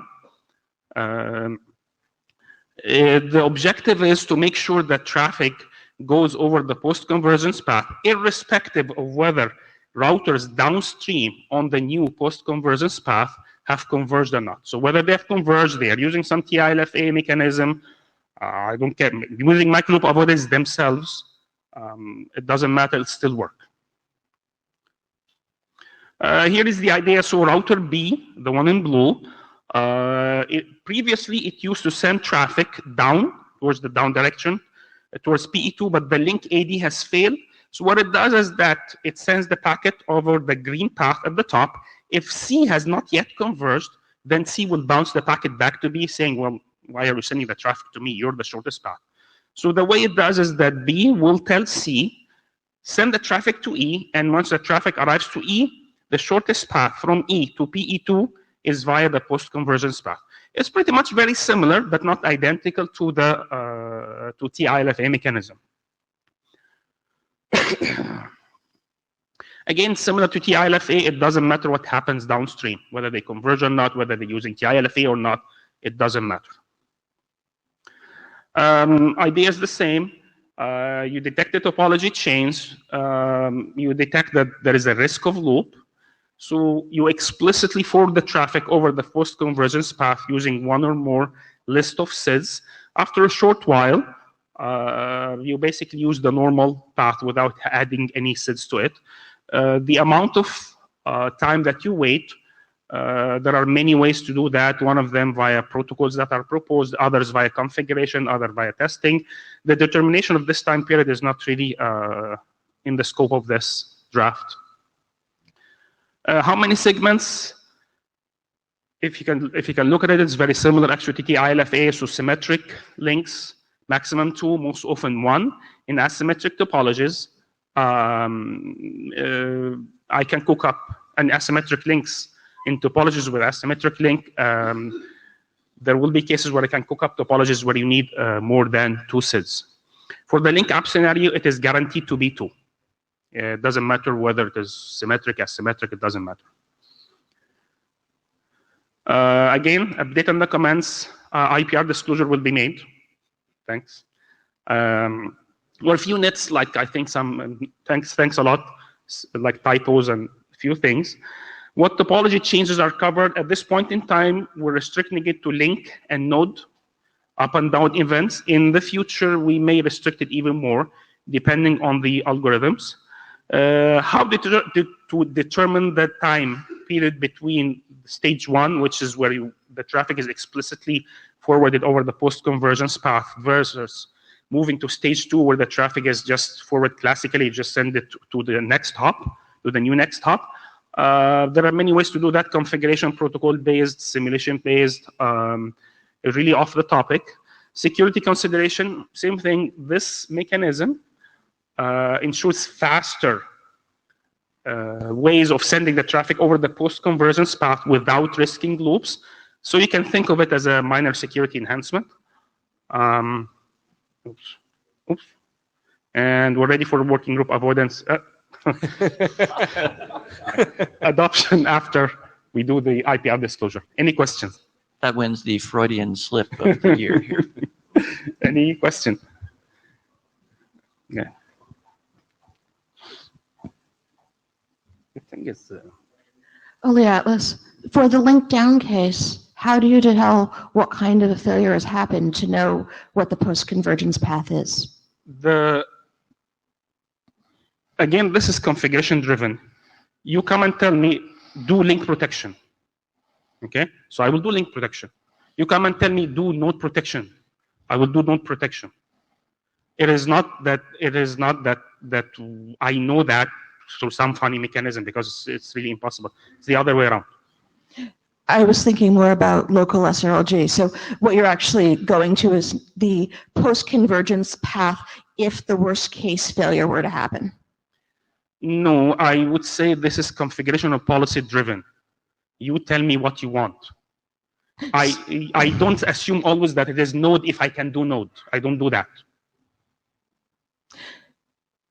So what you're doing is you're finding the post-convergence path for the configured worst case failure. Right, yes. And what are the termination, do you have the termination conditions in there in case the failure that actually happened is different? Again, this is the human that said, do this, I will not do something else. It's his business. Thank you.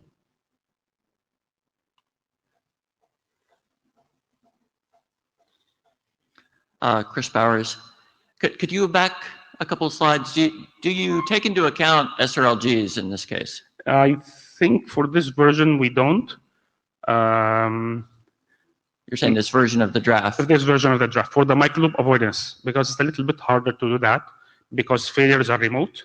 And for link up, it's even tougher, because when the link comes up, well, I don't know what others would happen. So for SRLG, I don't think we're taking care of that. I wrote this draft a long while ago, so I don't remember, but I don't think we're taking care for microloop avoidance of SRLGs. Okay. So for both this draft and the previous draft, you've explained that, remote SRLGs cause problems, so it's being left out. I think you should explicitly state why you're leaving it out. Otherwise, it's an obvious question that comes to one's mind. No, because this means I have to state the problem that is really I'm not addressing in this draft. Otherwise, I mean, if you think about it, I have to go over all problems in the world and discuss. No, that's ridiculous. So the local if you said I'm not going to address SRLGs, period, then okay, fine. But you should state that as well. I mean, node protection itself is a form of SRLG. True. Okay, so once you are in this protection topic, SRLGs is obvious. You're talking about local SRLGs.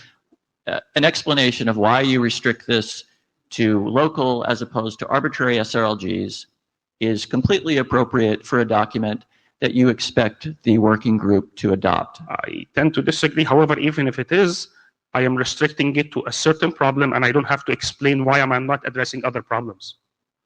Well, you may do, because it depends on what the discussion on the list is. Now, I'd like to bring up another sort of topic, which is something that's always puzzled me when we do fast reroute in a segment routing environment, and that is presumably we routed the packets through a number of hops for a particular reason. So presumably we need to apply the same policy that was applied to those selections in the selection of the alternate route. For example, if the original policy was set up to avoid going over a particular link for example, a security reason, you want to make sure that your fast reroute doesn't avoid those policies. So I think there needs to be some discussion about policy, which wouldn't normally apply in a pure best effort network. Okay, I think I've mentioned this many times, but I can mention them more. This draft protects, in the third bullet, protects normal shortest path as calculated by IGP as well as EdgeSet. I'm not sure how many times I have to repeat this. I said this on the mailing list multiple times. I wrote it in the draft, and I wrote it right here. Okay. Hannes Gredler. Ahmed, you are overselling here. You're saying topology independent, right? But effectively what you're doing is not so topology independent. What? And that is by carefully escaping out anywhere where it gets difficult. Maybe you're missing the point. Topology independent, it doesn't matter how things are connected to, I will protect shortest path. So that's why it's called topology. The definition of topology is what is connectivity, right? So what I'm saying here, it doesn't matter how your network is stitched together, I will give you protection. Yeah, and then there's a couple of SRLGs that you seem not to consider. So what you're saying here is not independent, right? You are assuming an overly idealistic model, which does not reflect much of reality here. No, topology is connectivity, and I can bring out the mathematical definition. It's connectivity, and I will give you protection in whatever things are connected to. Okay. What you're saying is that even though these two are connected, but they will fail together. That's a failure scenario. So if there is a failure scenario where two links will fail together. I agree that I'm not covering this particular failure scenario. It's a practical failure scenario. We can disagree on that. However, the term topology is correct. That's a different topic. We can go there. What I'm saying is that I am restricting the protection for certain failure scenarios on any topology. Clear? No, it's not any. Thank you. So let's take it to the list, and I assume you need to do a lot of clarification because before we can progress. Okay. Any other question? Okay. Thank you. Thank you very much. Tony.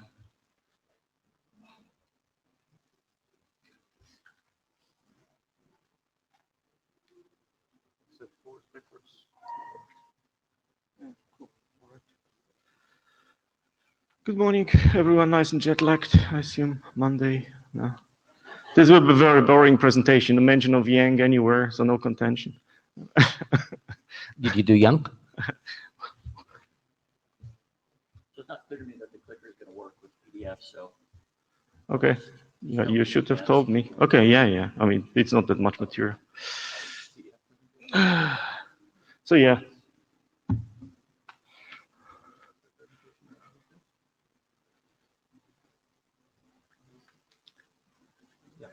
You should have told me, otherwise I would have sent you PowerPoint.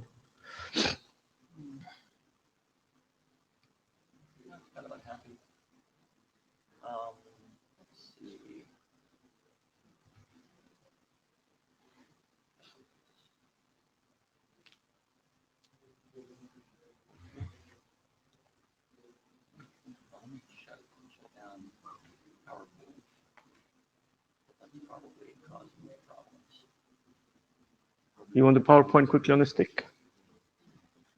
Oh.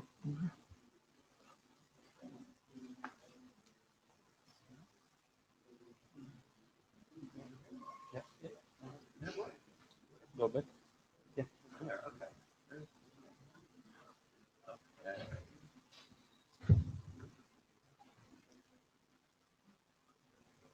That's good enough. Can you go to title slide, please? Oh, cool. Yeah, it's working. Oh, it's working. Cool. Thanks. See? So we're fully automated. All right, so I'm giving an update on the Rift draft, what happened between 102, quite significant stuff.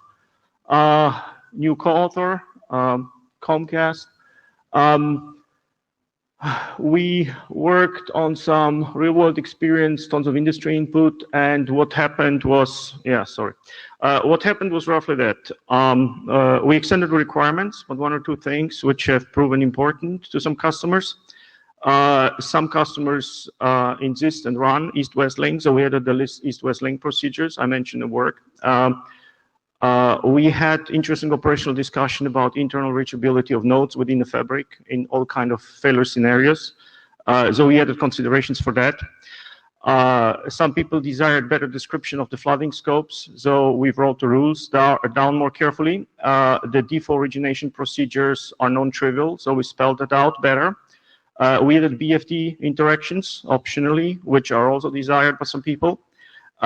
Some of the encoding has been changed for better implementation, and the section has been added that deals with topologies which are not strict clause, because people have some ideas. They don't have deployments, but they have ideas.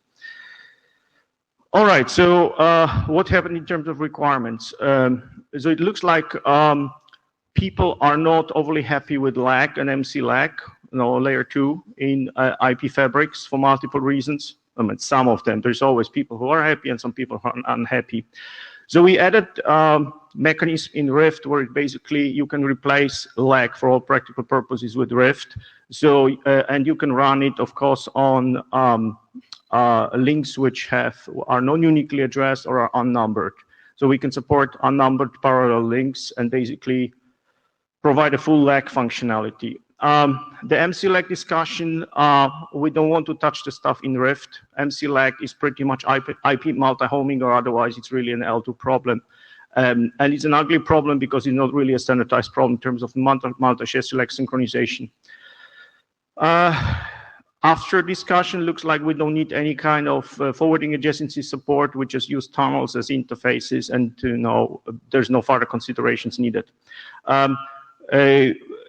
Next time I'll probably show something. People are very interested in an optional mode where basically the whole data center configuration will be brought down to almost zero touch, right? So with very minimal amount of configuration, you can bring up the whole data centers fully configured. So how do the optional east-west procedures work? Little picture. If you imagine, so I show you an A and B, the blue ones is a pod and Z is another pod, and the 10 and 20 are leaves, and alpha is a spine switch. If you have a node-bound failure between A and alpha, that is where normally you would start black holing, right? So we do the full deaggregation and so on. Without east-west links, Rift works. But people desire to use the east-west link. So we have optional procedures where A can use the east-west link towards B in case it gets traffic from 10. So 10 to A will go to B, and then it will go through the spine alpha to go to 20. The traffic is asymmetric because when 20 sends traffic back to 10, it can obviously not go through A. So it will always go through B. But that way you can use the east-west links in case of failures, basically to protect a layer against node-bound failures when you lose node-bound connectivity.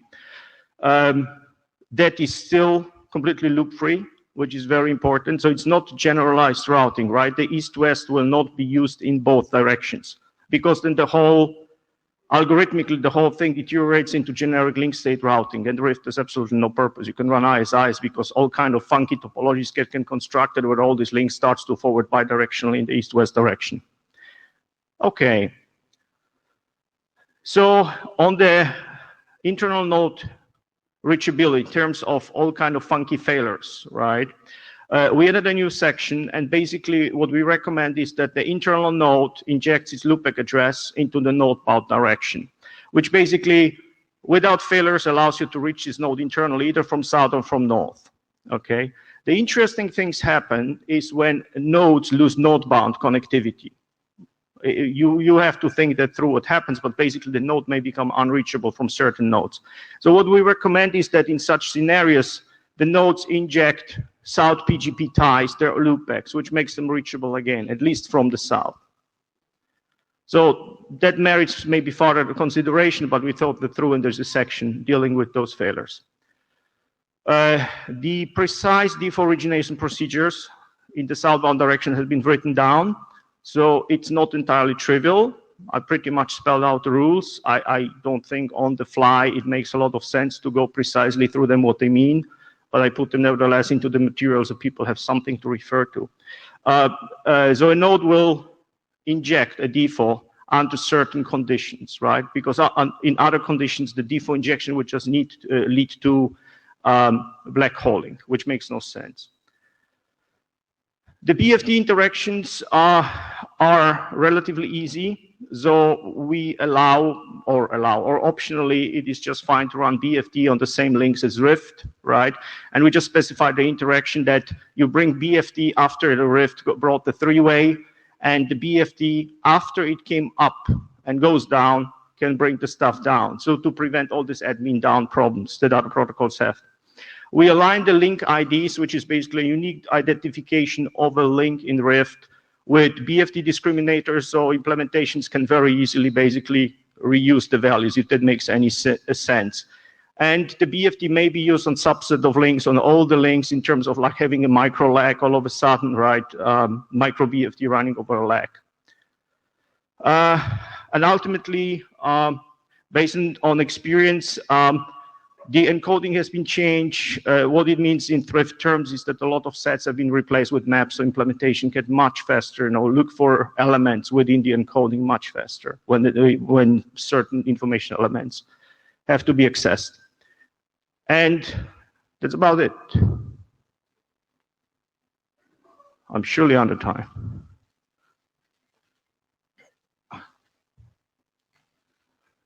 Greg Mirsky, can we go back to the BFD slide? Yes, sir. Thank you. So when BFD, you refer to single hop BFD? Yeah, nothing else. Rift is a link, no, hop by hop protocol. Okay. There's no multi-hop Rift. I mean, we talked through these issues. There's simply no application for it. You run tunnels if you need that, and then you run BFD over tunnels or whatever you do. Okay, so basically you make explicit that this is only single hop BFD. Possibly not, but I should. I think I refer to the right drafts. I don't refer to the multi-hop BFD, but I can look it up. Yes, but that's the idea. Really trivial.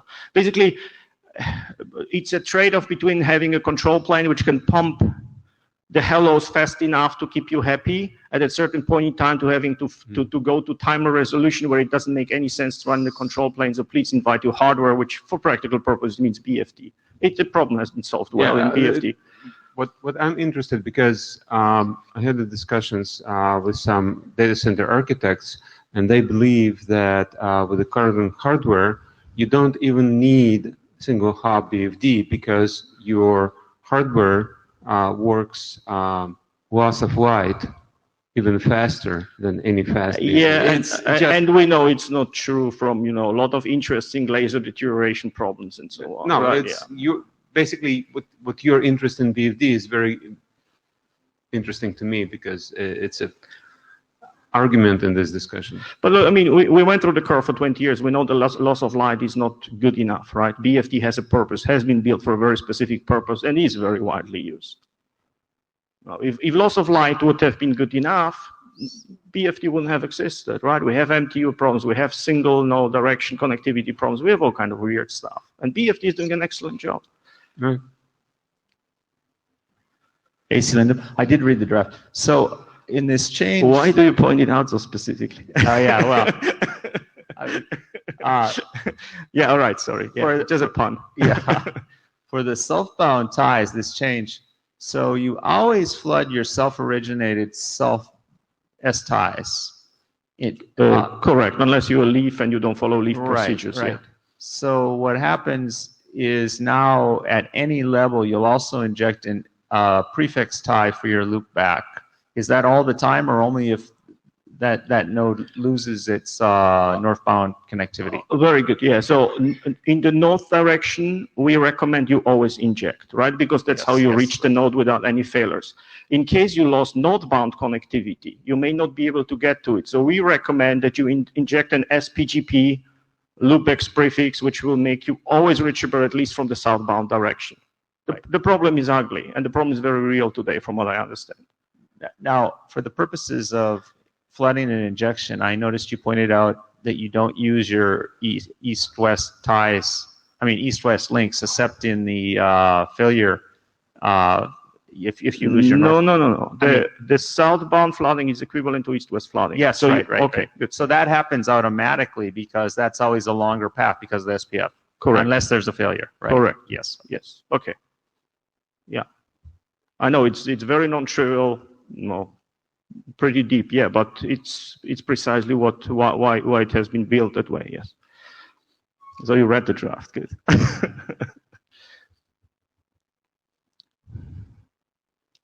Thank you, Tony. All right, excellent. Thank you very much for your attention. Later. Russ White.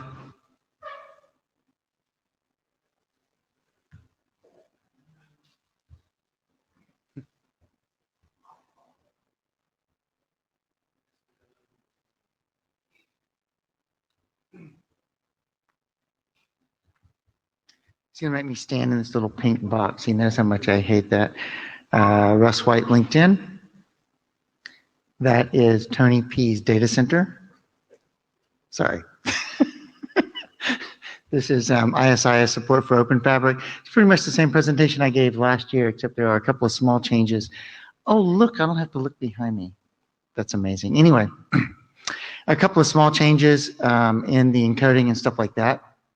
Essentially, the idea behind OpenFabric is to split the policy from the reachability in to make things much, much simpler. This is trying to just simplify ISIS or using ISIS as a base and simplify things so that things are a lot easier to manage.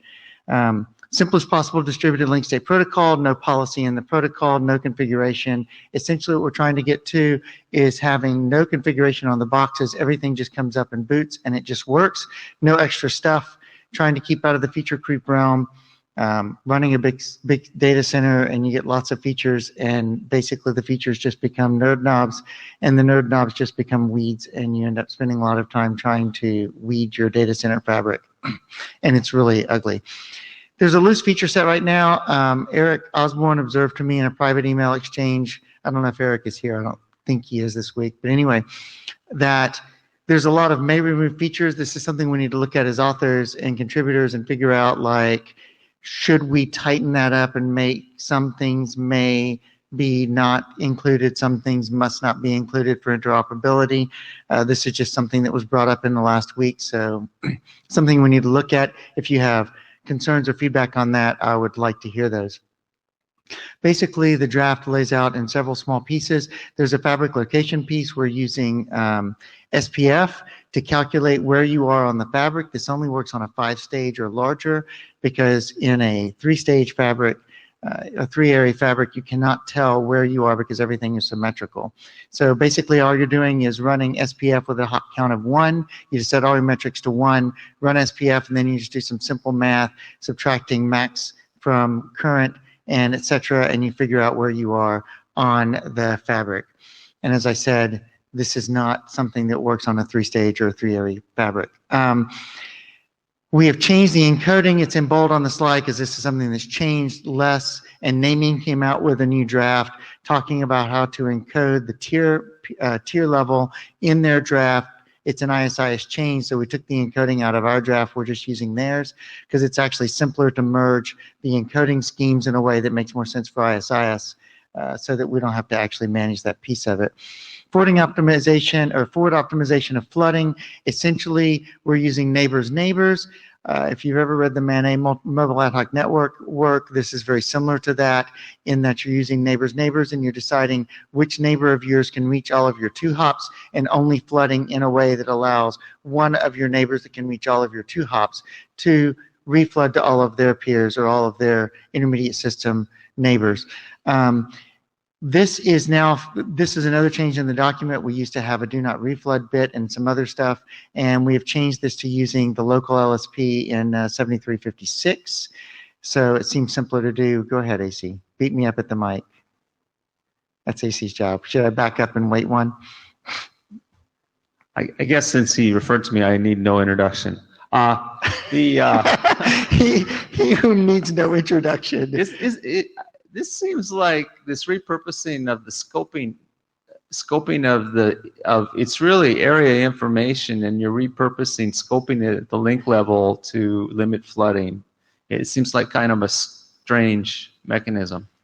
Yeah, but it's the simplest way to go about it, it seems like to me. The main problem you run into with ISIS is there's no header bits remaining to do anything with. So you can do different MAC addresses, which Lou Berger actually suggested on list, or you could do a new LSP type, which is what link local flooding basically does, or there's other games you can play, but essentially, since there's no header bits to play with, it's like, there are very limited options here. But you still have to use it. You use the information at an area scope, even though it's actually link local only, yes, but correct, yes. But you have to treat the received LSP as if it's a normal LSP, but you simply don't set this SRM bits, right? So you don't reflood it. That's actually not the way. I think in the long term, maybe there could be a better. I don't have. Yes. So, and if anybody has any suggestions, please send them to me, because this is very, very in the ISIS protocol, because of the way the header bits work and the fact that we're out of header bits. This is actually a pretty difficult area. So this is the forwarding out. This is the forward flooding. There's also reverse flooding, which is basically just don't flood back to anybody who is on your SPF tree towards the originator. Yes. Xiaohu from Huawei. I have one question. On each level of the topology, beside the flooder, have you considered to choose one as a backup? Yes, that's actually in the draft. You can do that. The goal here is to get to when you have a change, every intermediate system only receives one copy of the LSP. However, if you are concerned with weird timing problems where you don't, then you can always choose a backup and make it where everybody gets 2 copies. That's okay, that's in the draft. The other thing is that in the draft it talks about, this is something else Les did, or Les convinced me to do, is that there's actually a follow-up CSPF so that you know that everybody's still synchronized, okay? Because that's actually simpler than, that's like the simplest thing in ISIS to do, is that you just send a CSPF afterwards, and then if somebody has a problem, they can send a partial, and you can actually see the failure to flood. It's actually a pretty simple mechanism. So there are 2 ways of handling that in the draft right now. Yeah. Okay. And Les is coming to the just mic. Les Ginsburg, you're talking about CSNPs, not sorry. SPS. Right, CSNPs, correct, sorry. Not constrained. All right. So other optimizations, there's a whole section in the draft about stuff we just don't need. There's some optimized neighbor formation stuff in there that Alvarez talked to me about. Next steps, question marks. We're just presenting it for the second time.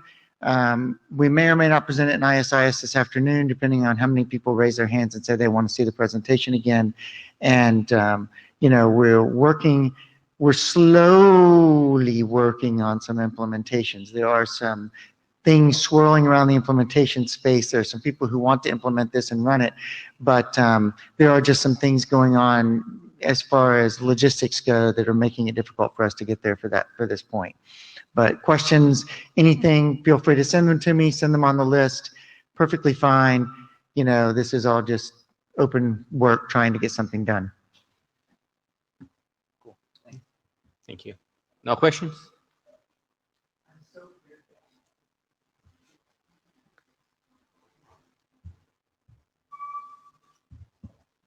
We are done for today, and we'll see you Friday. Thank you.